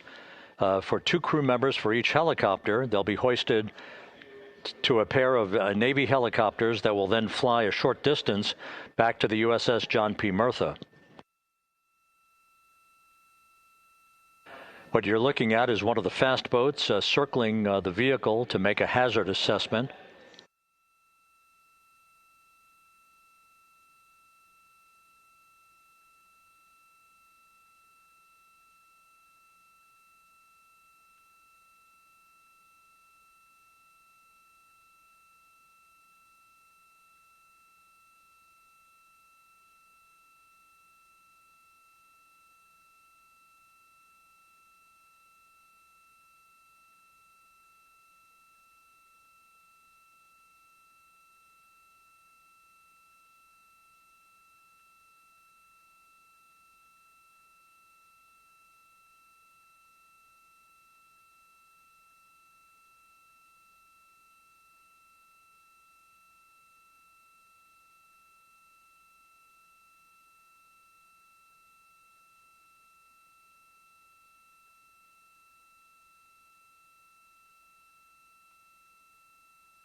This is Mission Control Houston. Once again, you're watching the initiation of the recovery of the Artemis crew aboard Integrity. All of the Navy divers and the fast boats are now approaching the spacecraft after conducting a hazard assessment. The vehicle has been powered down. Entry Flight Director Rick Henfling now waiting for the life raft, the front porch, to be erected along the side of the vehicle so that the hatch can be opened and the crew members extracted from Integrity. soon to be hoisted one by one into a pair of Navy helicopters for a short flight back to the deck of the USS John P. Murtha. If you missed it earlier, we talked to Flight Dynamics and received a more official touchdown time or splashdown time, as it were, of 7:07 and 27 seconds p.m. Central Time, 5:07 and 27 seconds p.m. Pacific Time. That would equate to a mission elapsed time of 9 days, 1 hour, 32 minutes, and 15 seconds.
Continuing to get excellent views from the imagery assets out at sea in the Pacific of integrity. We continue to get good reports from the landing and support officer, who's in contact with the recovery team, that the crew is in excellent shape, no issues. They're just currently biding their time, waiting for the front porch to be erected. We have no hazardous hazard gases and no hazardous situation with the vehicle. It performed perfectly all the way down from entry interface to its splashdown in the Pacific at 7:07 and 27 seconds p.m. Central Time. And as you can see, the first phalanx of recovery personnel now pulling up alongside of integrity.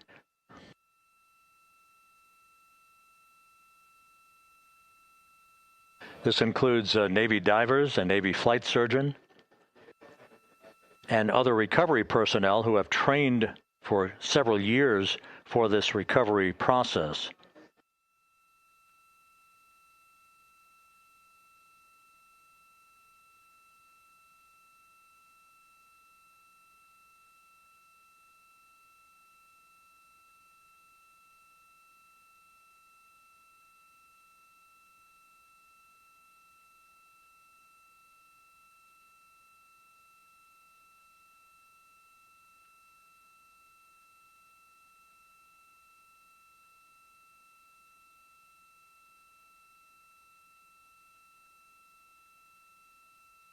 At this hour, some 41 minutes following splashdown, the vehicle has been powered down. There's no hazardous gas emanating from the vehicle. That's why the first team of recovery personnel has been able to pull alongside Integrity. And the reports continue to come in that the 4 astronauts are in excellent shape.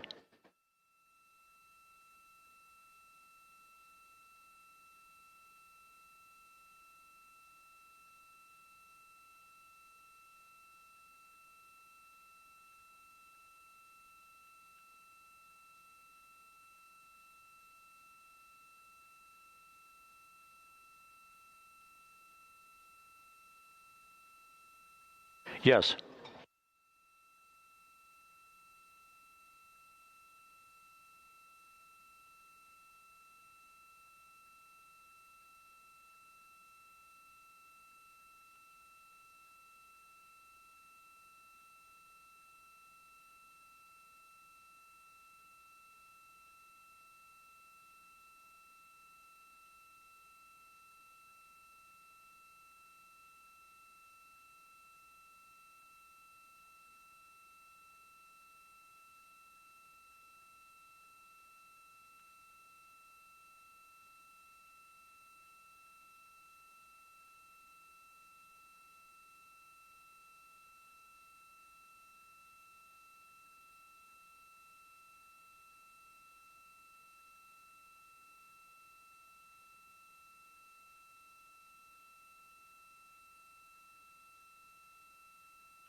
This is Mission Control Houston, continuing to watch the initiation of the recovery of Integrity's astronauts.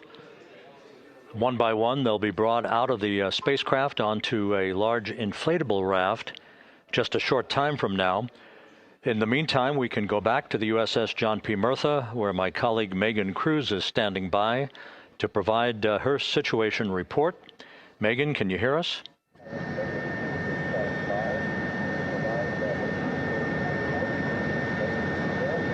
Hey, Rob. Yes, I can hear you. Thank you. Yeah, we're back here on the bow of the recovery ship where there are still plenty of people peering out into the water. We are not very far from the action everyone is seeing on their screen now. The Orion spacecraft, Integrity, in the ocean, surrounded by a number of recovery boats.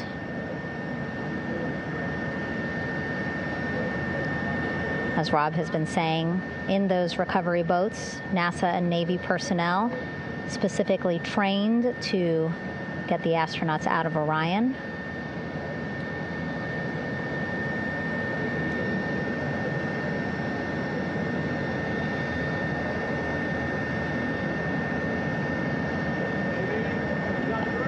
In some of our wide shots, you can probably see that there are 6 boats out in the water. More than 40 people out in the water right now on those boats.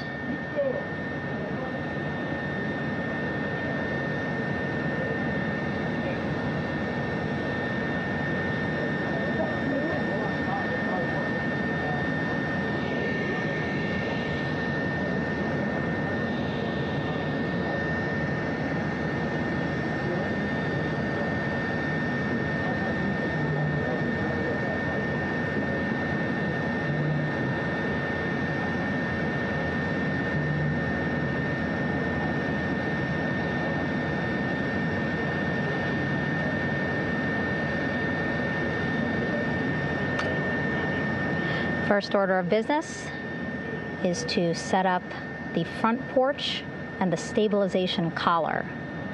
You might also hear it referred to as a stab collar. Basically just to make sure that Orion stays upright, doesn't sway in the water too much, again, to make it easier for recovery forces to get the astronauts out.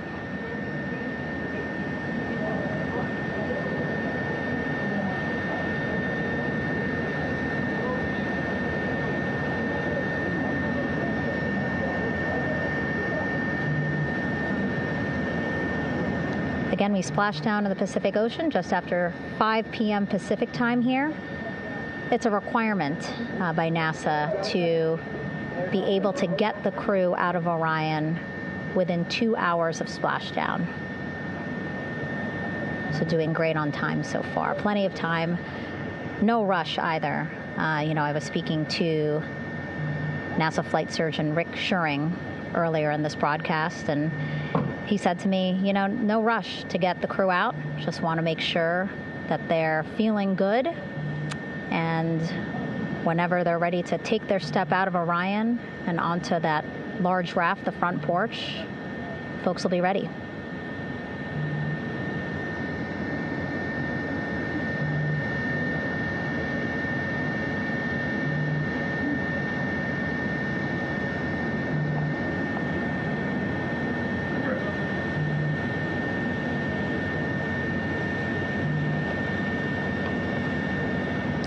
And as there are mission audio loops in Mission Control in Houston, there is a mission audio loop here on the ship, and it was just reported out that the side hatch is open.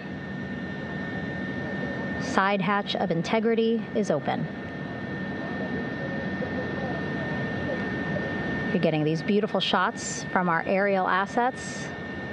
The ship itself, where I'm on, just 3,000 yards away. Again, plenty of people on the boat here, glued to the side, close.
With the side hatch of Orion having been opened to set the stage for the erection of the inflatable life raft, known as the front porch, to be erected alongside the spacecraft for the extraction of the crew.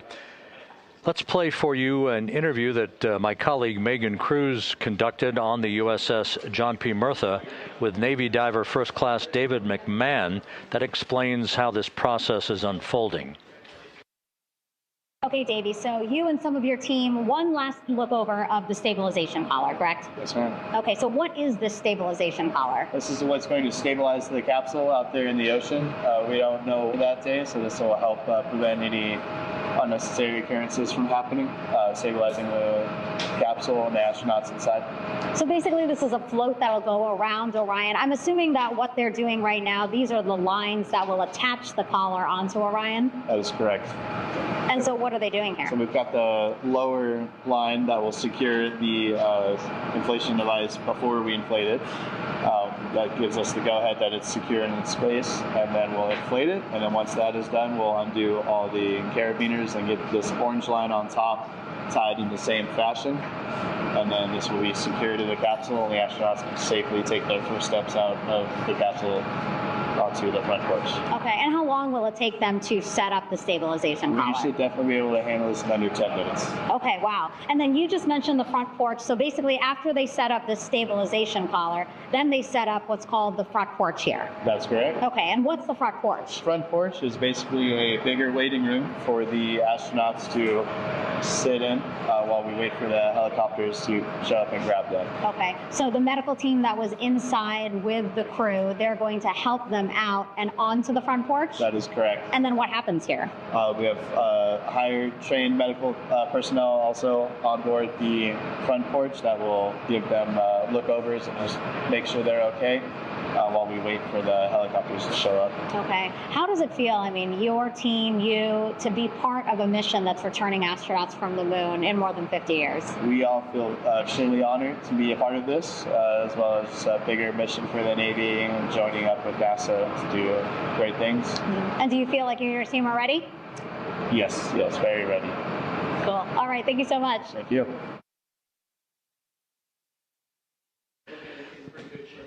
Once again, the recovery operations are continuing out in the Pacific.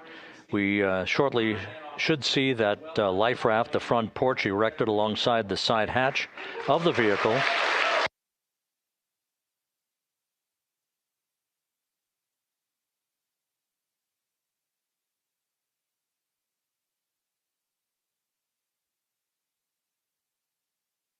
A number of flight controllers have come into the flight control room to receive congratulations from Entry Flight Director Rick Henfling. But we're going to stick with our operations out in the Pacific as we await the extraction of the 4 crew members who are reported to be in excellent condition.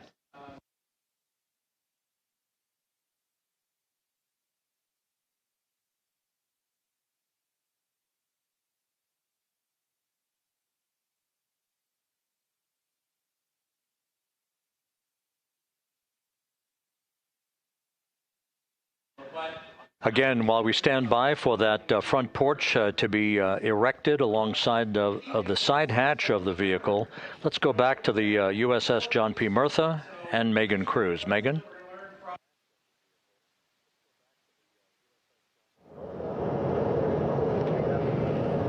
Hey, Rob. Pausing now to listen to some internal audio loops. Again, the operations team here on the ship communicating with everyone out on the water. It seems like currents are hindering them a little bit from unfurling and inflating the stabilization collar as well as the front porch. But again, the requirement to get the crew out within 2 hours of splashdown, plenty of time. So no concerns just yet. But as calm as the water looks, yeah, it looks like it's hindering the teams just a tad.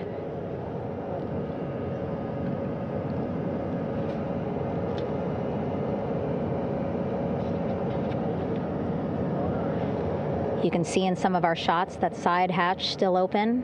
Again, inside there are now 8 people inside. 4 divers, Navy divers, all with medical training, each assigned to an astronaut each.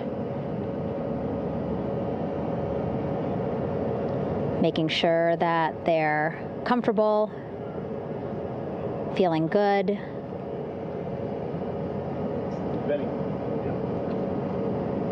As you've heard us say in the broadcast, you know, they expect a little bit of discomfort. Again, these astronauts just traveled back to Earth at 25,000 miles an hour, a nearly 695,000-mile journey around the moon. If you think you get carsick.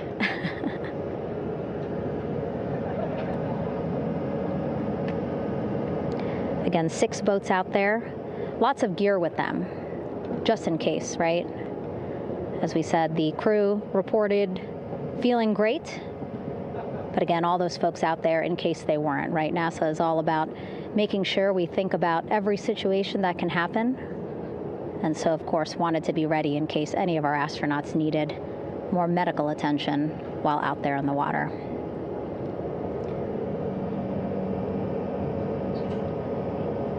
You see now teams again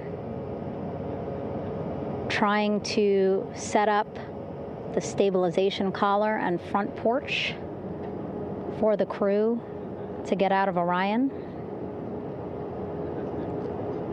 They need both, right? The stabilization collar will keep Orion from swaying as you see it is doing now.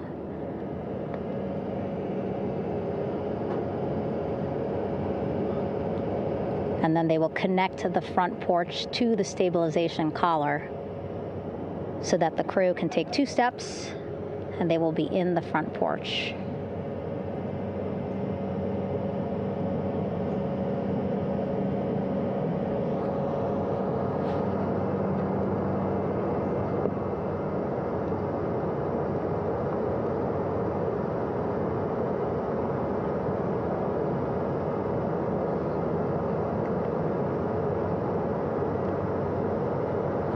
Not a lot of chatter on the mission audio loops. That's a good thing. Again, things proceeding pretty nominally, even if they're fighting some currents out there on the Pacific Ocean.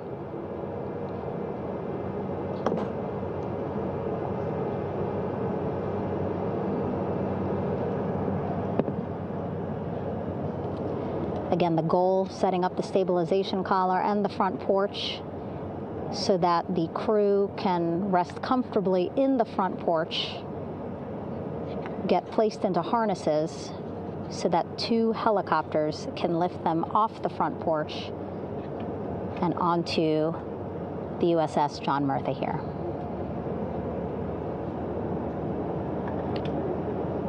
The helicopters are going to take turns picking up an astronaut. So again, Helo 1 and Helo 2.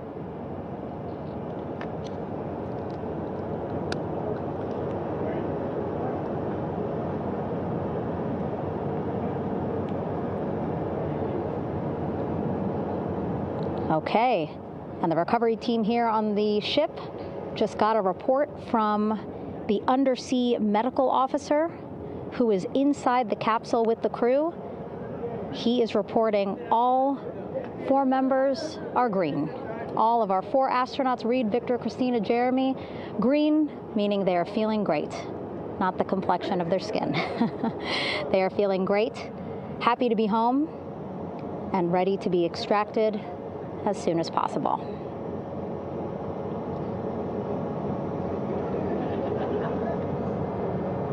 And so, as I was saying, we have 2 helicopters circling the activity you're seeing on the water right now. Each will take turns picking up an astronaut. So Helo 1 will come on in, hover above the front porch, about 40 feet above the front porch. A Navy recovery specialist will be hoisted down into the front porch. The restricted maneuvering doctrine is in effect. Will connect to the first astronaut, which we're expecting to be Christina. And then Helo 2 comes around, picks up Jeremy, while Helo 1 stays above head. And then Helo 1 will come back in for another astronaut, and then Helo 2 for the last astronaut, and then back to the flight deck here on the recovery ship.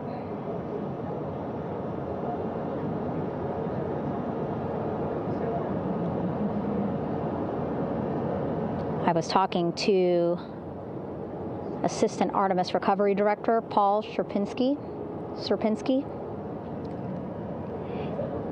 He said helos are a much quicker, safer way to get on board. They did actually consider boats, but then if you think about it, longer time, the crew would have to move through more of the ship. This way the helos will give a more direct, quicker route to the medical bay for our 4 astronauts.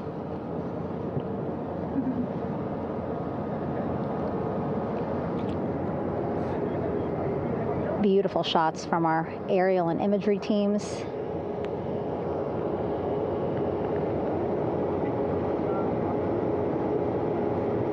clouds have dissipated for a clear view from the bow of the recovery ship here.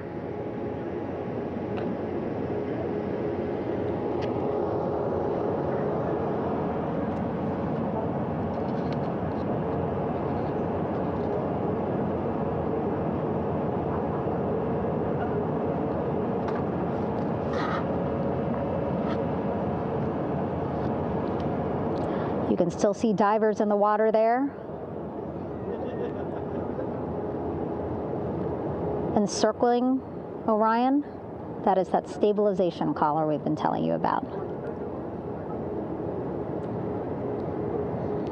As you saw in that interview just a few minutes ago, they have to first connect it to Orion, and then once it's secured onto Orion, they can inflate it, and then they'll further secure it with other harnesses and lines.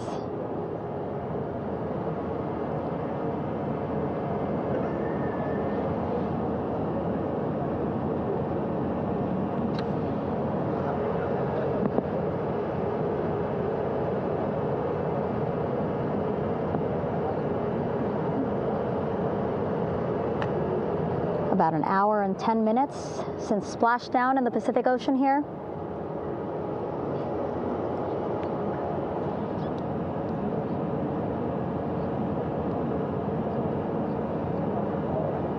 Reed, Victor, Christina, and Jeremy back home after a history-making mission to the moon and back.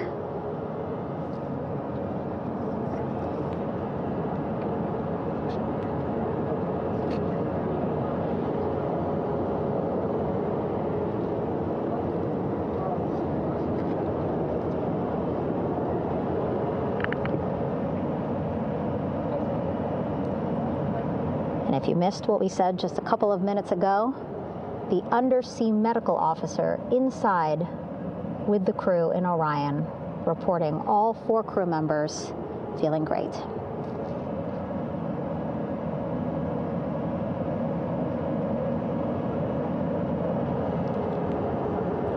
Progress being made there on the stabilization collar. It looks like they are beginning to inflate it.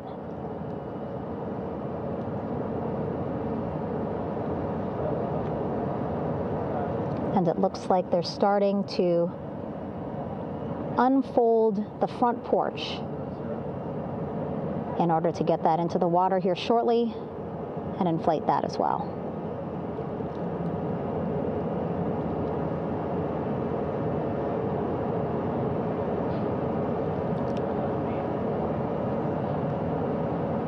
Again, more than 40 people out in the water right now. And those Navy and NASA personnel have been in the water for now about 4 hours.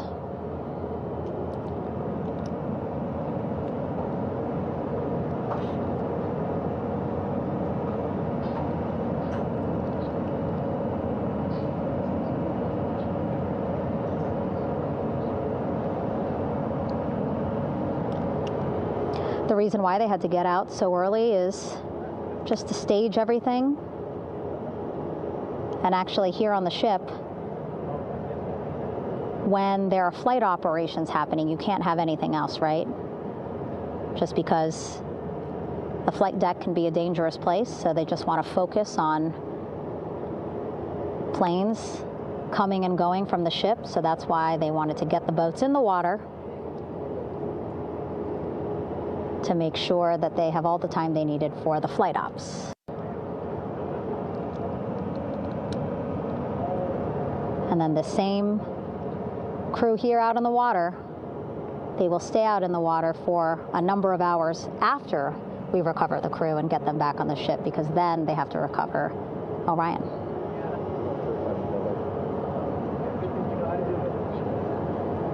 All right, that stabilization collar looking good around Orion. We're now seeing some recovery personnel getting on to that collar. Again, they need to further attach it to Orion to make sure that it can really prop up the spacecraft. It's basically lifting it up off of the water just a tad. Again, so it's not so off before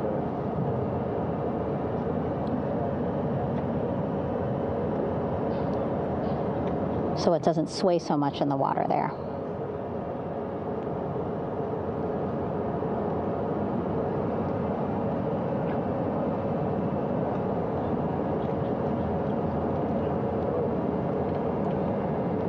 And now that front porch looks like it's nearly fully inflated as well. You can see a much larger surface area.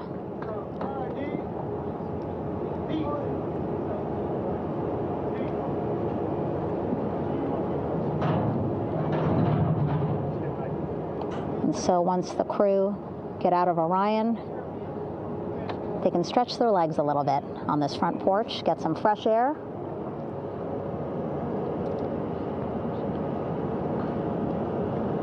And enjoy this beautiful day here on their home planet.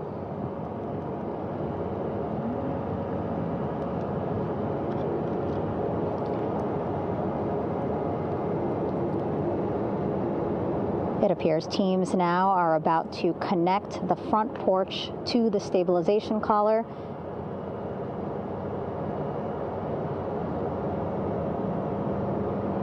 And at that point, when both are secure, we should soon see astronauts come out of Orion.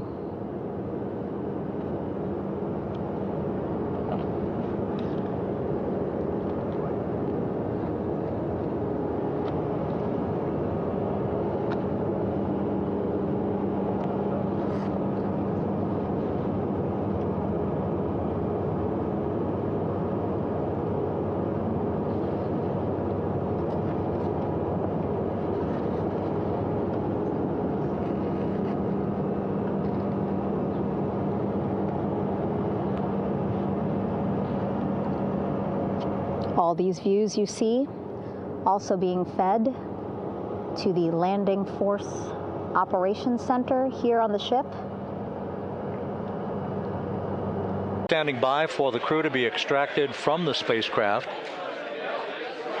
Entry Flight Director Rick Henfling invited all of these flight controllers who have contributed to this mission to enter the flight control room to have an opportunity to receive well wishes and to share the mutual glow that exists in the wake of a textbook mission for integrity. On the front screen here in Mission Control, a sign that says "Welcome Home Integrity, taking humanity back to the moon, going further, and returning safely to Earth." So all of that jubilation, part of the post-splashdown activities, even as we await the crew being extracted from the vehicle to be hoisted onto Navy helicopters for the trip back to the USS John P. Murtha.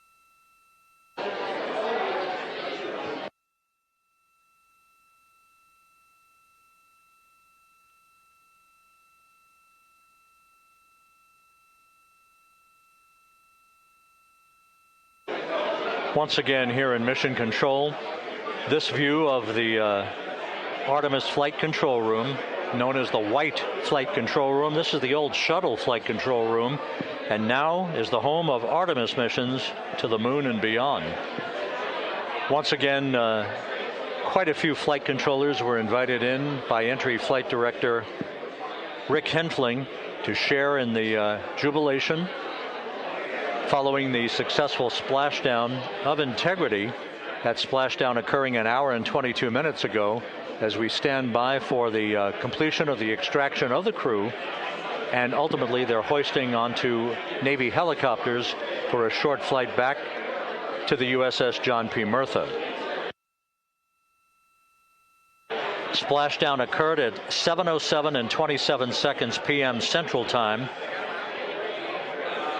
I had an opportunity to talk to the head of flight dynamics, Jeff Birch, a moment or two ago.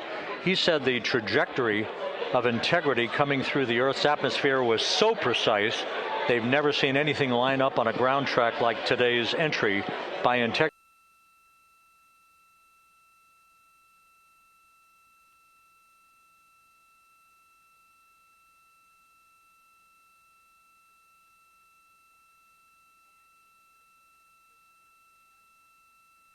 And the initial, you can hear it.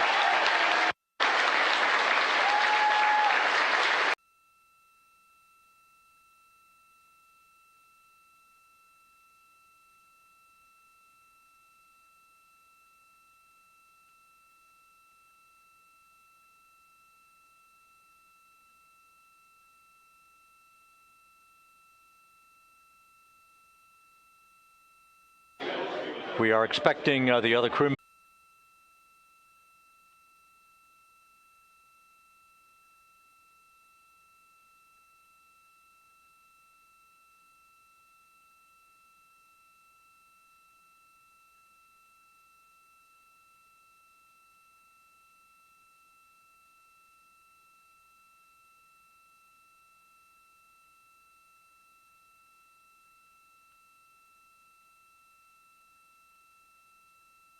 This is Mission Control Houston.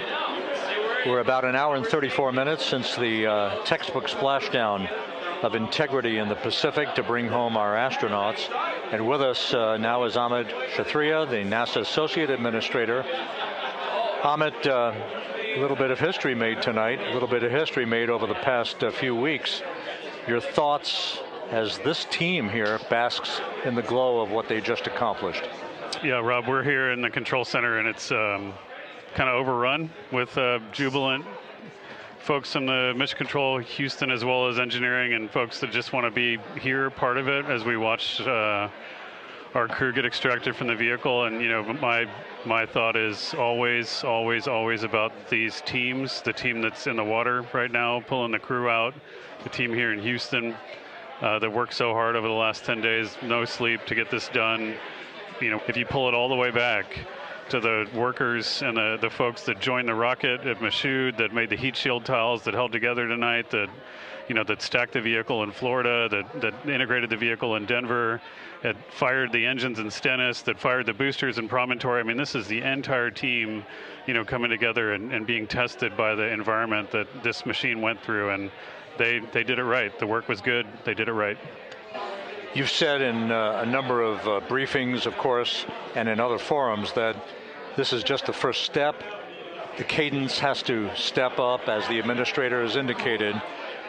Now, it's a little early for the full report card on how Integrity did, but did this mission ultimately, from your eyes view, exceed expectations? It absolutely did. I mean, I was waiting to talk about this until we're in the water, and, you know, I think we still have, again, work to do to bring it in and really kind of go through it bolt by bolt and see what we learned. But I mean, so far, given what we learned during the mission and given how we performed on ascent, on entry, you know, I always think about energy in terms of the states that you worry about the most, and every time we put these machines through these incredibly energetic states, they came through.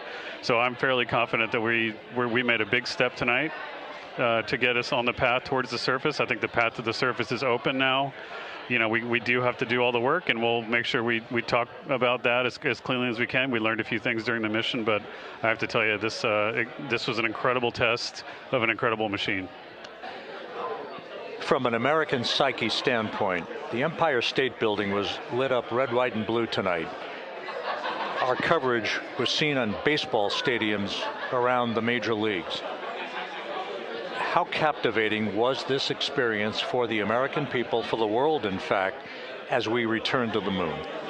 You know, I have not been able to watch a lot of the coverage as we've progressed through the mission. I will tell you, just, you know, from my witness in Florida before launch, and then seeing the people's faces here, and then, you know, reading where I can about how things are going. I think this has been a gift to the world from NASA. NASA's given the world a gift, proving to folks all over the place, especially young people, and that to me is what this is really about. Young people, hopefully they grow up to recognize they can do amazing things when they work together and contribute to society and be good citizens and really change the way, you know, the challenges that are coming in the world are overcomable if we work together like this.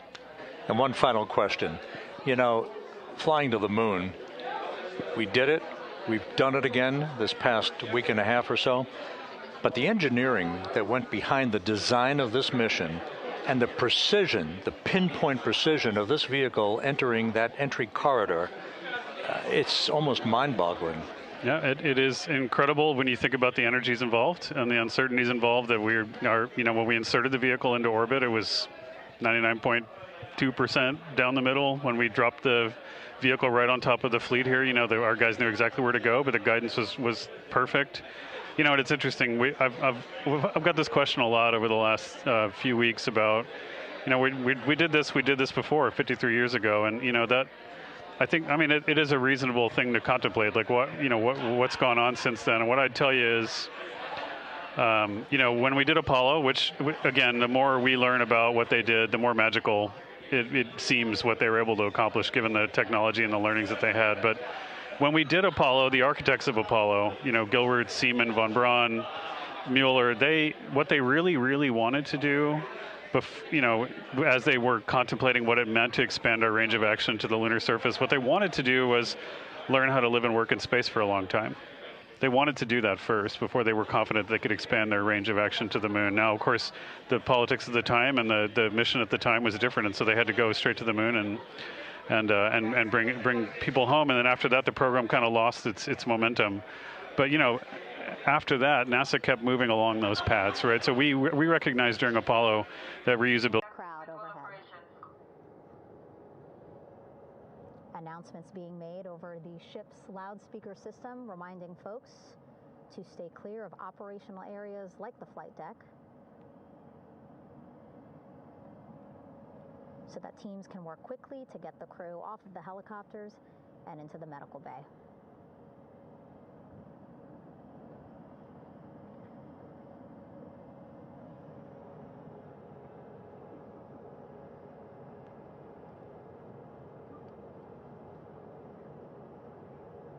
Splashdown today, 5:06 p.m. Pacific time.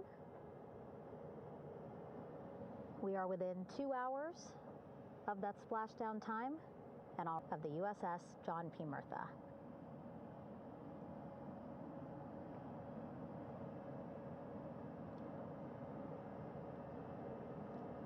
Again, crew waiting before getting out for the helicopters to completely shut down.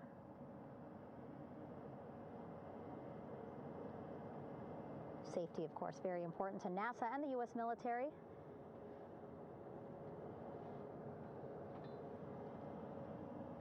So we'll wait just a couple of minutes here before we start seeing crew members walk off the helicopters one by one.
All right, and now here we see pilot Victor Glover and mission specialist Christina Cook sitting on the edge of one of the helicopters, looking in great spirits. That familiar smile and laugh from Victor, I can see it from here. Christina, I'm sure, feeling the same way, just blocked a little bit by our camera here, but we'll see her here shortly. A photographer taking their pictures. Victor saluting folks on the flight deck. They look like they're in great spirits. Happy to be home, I'm sure.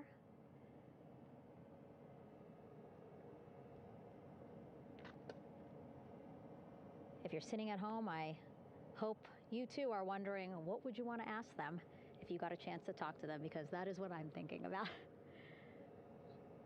Getting the opportunity to talk to or ask questions of these 4 astronauts who just made history as the first crew to return to the moon since 1972.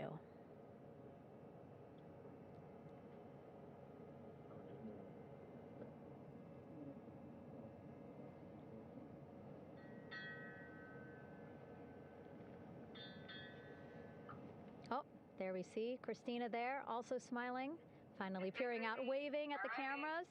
Hello to you too, Christina, yes. Welcome back. Welcome, welcome home. A loudspeaker announcement on the ship saying, "Welcome home, Integrity."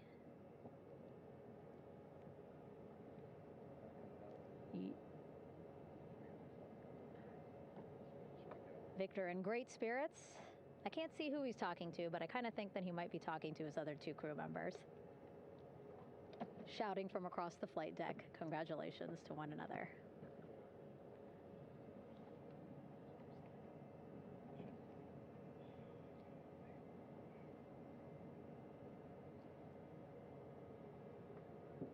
And so now we see some Navy personnel walking up to the helicopter.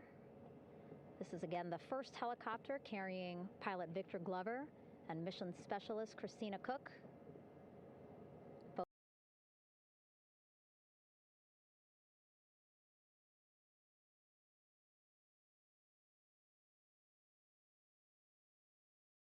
Both have taken off their helmets now.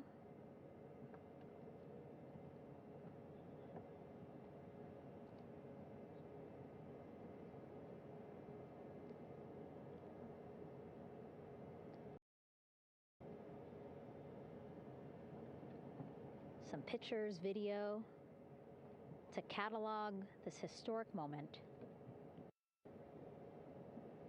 A beautiful sunset just behind them here in the Pacific Ocean. Golden hour. These pictures will be beautiful.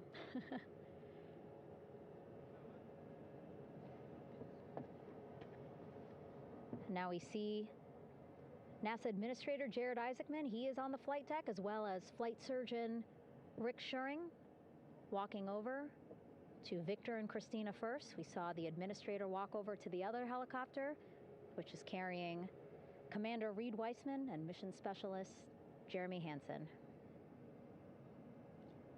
We heard from Rick earlier in the broadcast. Again, he said he's going to be out there on the flight deck to do another initial assessment of the crew, ask them how they're feeling, anything bothering them. But again, from what I'm seeing, they look like they're in great spirits and feeling pretty good for folks who just traveled 695,000 miles from Florida to the moon and now here to the Pacific Ocean.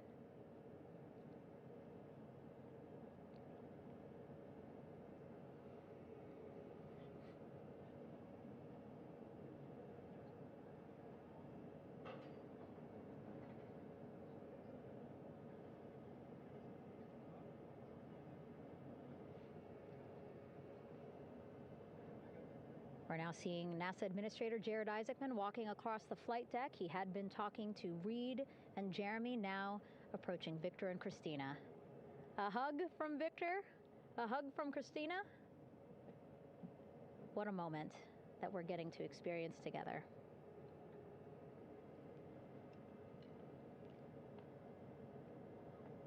I'm sure, congratulatory words. You know, we got to speak to the administrator live on this broadcast as well, and he said the kid in him right now, giddy, absolutely giddy at what we were able to accomplish today. Returning them home safely and in good spirits after a 10-day mission around the moon. And here we go.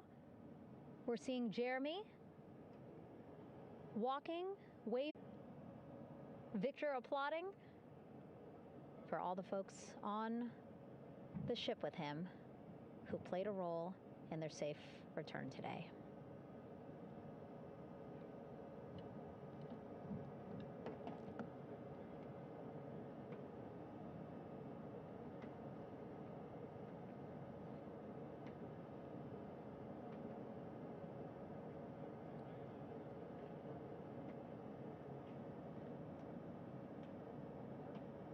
And finally, just one Artemis II crew member left on the flight deck, Commander Reed Weissman.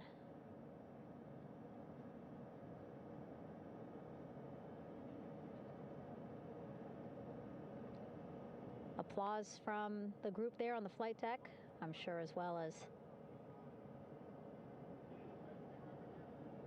on the level just above them, packed with people. Reed looking good as he takes his steps towards the medical bay.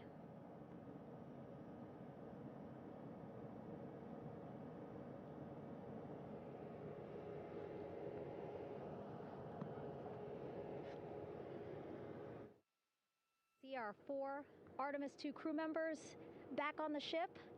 Again, now they will head into medical bay, where they will be assessed by flight surgeons from both NASA as well as the Canadian Space Agency. A more in-depth assessment. When they get to medical bay, they will each have their own nurse. They will be helped out of their suits. And then again, we'll check to see that they're feeling good. Make sure it's not just adrenaline, but that they are feeling good from their long journey back from the moon. Beautiful shot of that sunset, illuminating our flight deck.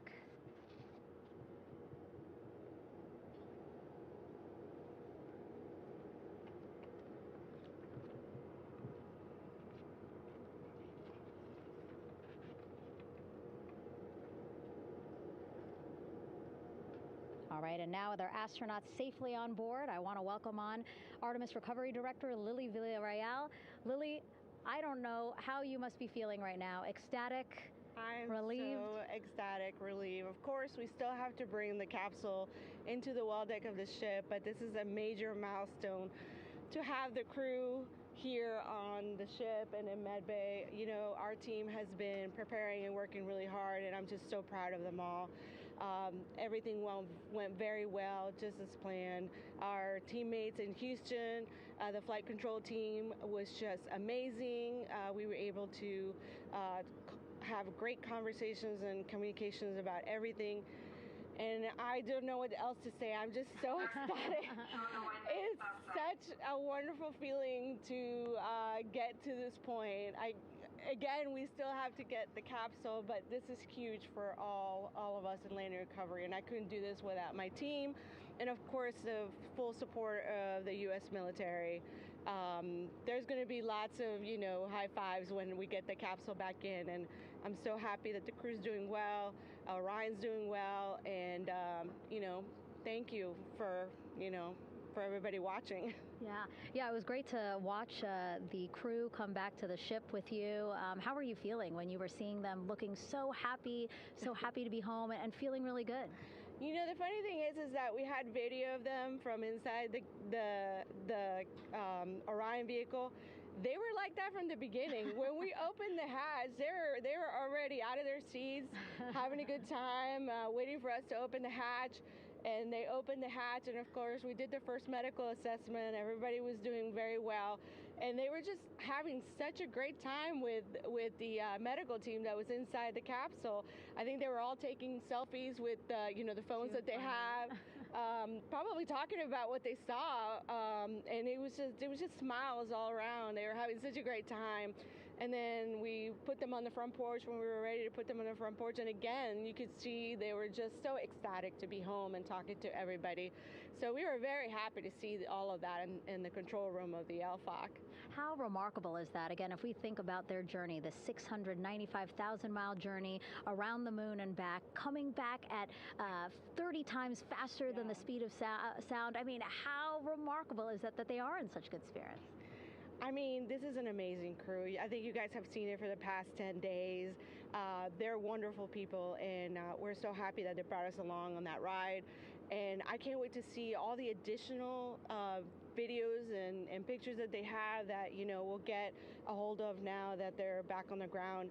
And I can't wait to hear how, a little more than what we saw on the press briefings from the crew about what they saw. It's just fantastic. Some of my favorite people around this 10 days was the science team and how excited they were. And so this is exactly how we feel in the landing recovery team when the science team went, oh my goodness, when they heard all the discussions about the moon. This is exactly how we feel now in the landing recovery team. We're so ecstatic. Yeah. Again, we have to recover the capsule. I want to make sure we don't forget about our Orion. Lily's all about business. She's thinking about what's next. But yeah, speaking of these 10 days, I mean, we have been along for the journey with them, live with them 24/7 for 10 days, and just really seeing the engagement that we've gotten from around the world. What do you hope people take away from this mission? I think that's fantastic. So, my story was that I went to the Kennedy Space Center. I was born in Colombia. I was 10 years old when we moved to the United States, but when I was 7, my family took me to the visitor center, and that's when I learned about Apollo. And we went to the moon, and I learned about astronauts, and that story was what really fueled me to want to do STEM and want to be an astronaut. And I think that this Artemis program is going to do exactly what what girls, my age back then is 7, young people right now, girls and even like young men, obviously. But we want to empower people to know that you can do this, right? If you want to come and work for NASA, if I did it, they can do it. And Artemis program is just going to inspire everybody. And I'm so happy about that. Yeah. Like Apollo inspired me. Thank you so much, Lily. Really appreciate you being here. As you said, still a lot of work to do. 5 to 6 more hours to recover Orion that's still out in the water. So I'll let you get back to it. But you had beautiful words to say again. We hope that this inspires people. We hope that you come and join us at NASA and accomplish great things with us in the future. Back to you, Rob. Thank you, Megan, and safe sailing out there in the Pacific. Here in Mission Control, it is now all quiet. The team of flight controllers and all their support personnel have left the room to enjoy the aftermath of a textbook touchdown by Integrity that splashed down in the Pacific right on target to complete this historic flyby of the moon, the Artemis II mission. With that, we'll wrap up our coverage for the night and point you to a post-splashdown news conference at 9:35 p.m. Central Time, 8 p.m. Eastern Time, where managers will discuss the return of the Integrity spacecraft and the completion of the Artemis II mission. With that, we'll wrap up our coverage for this evening and historic mission in the history books. This is Mission Control Houston.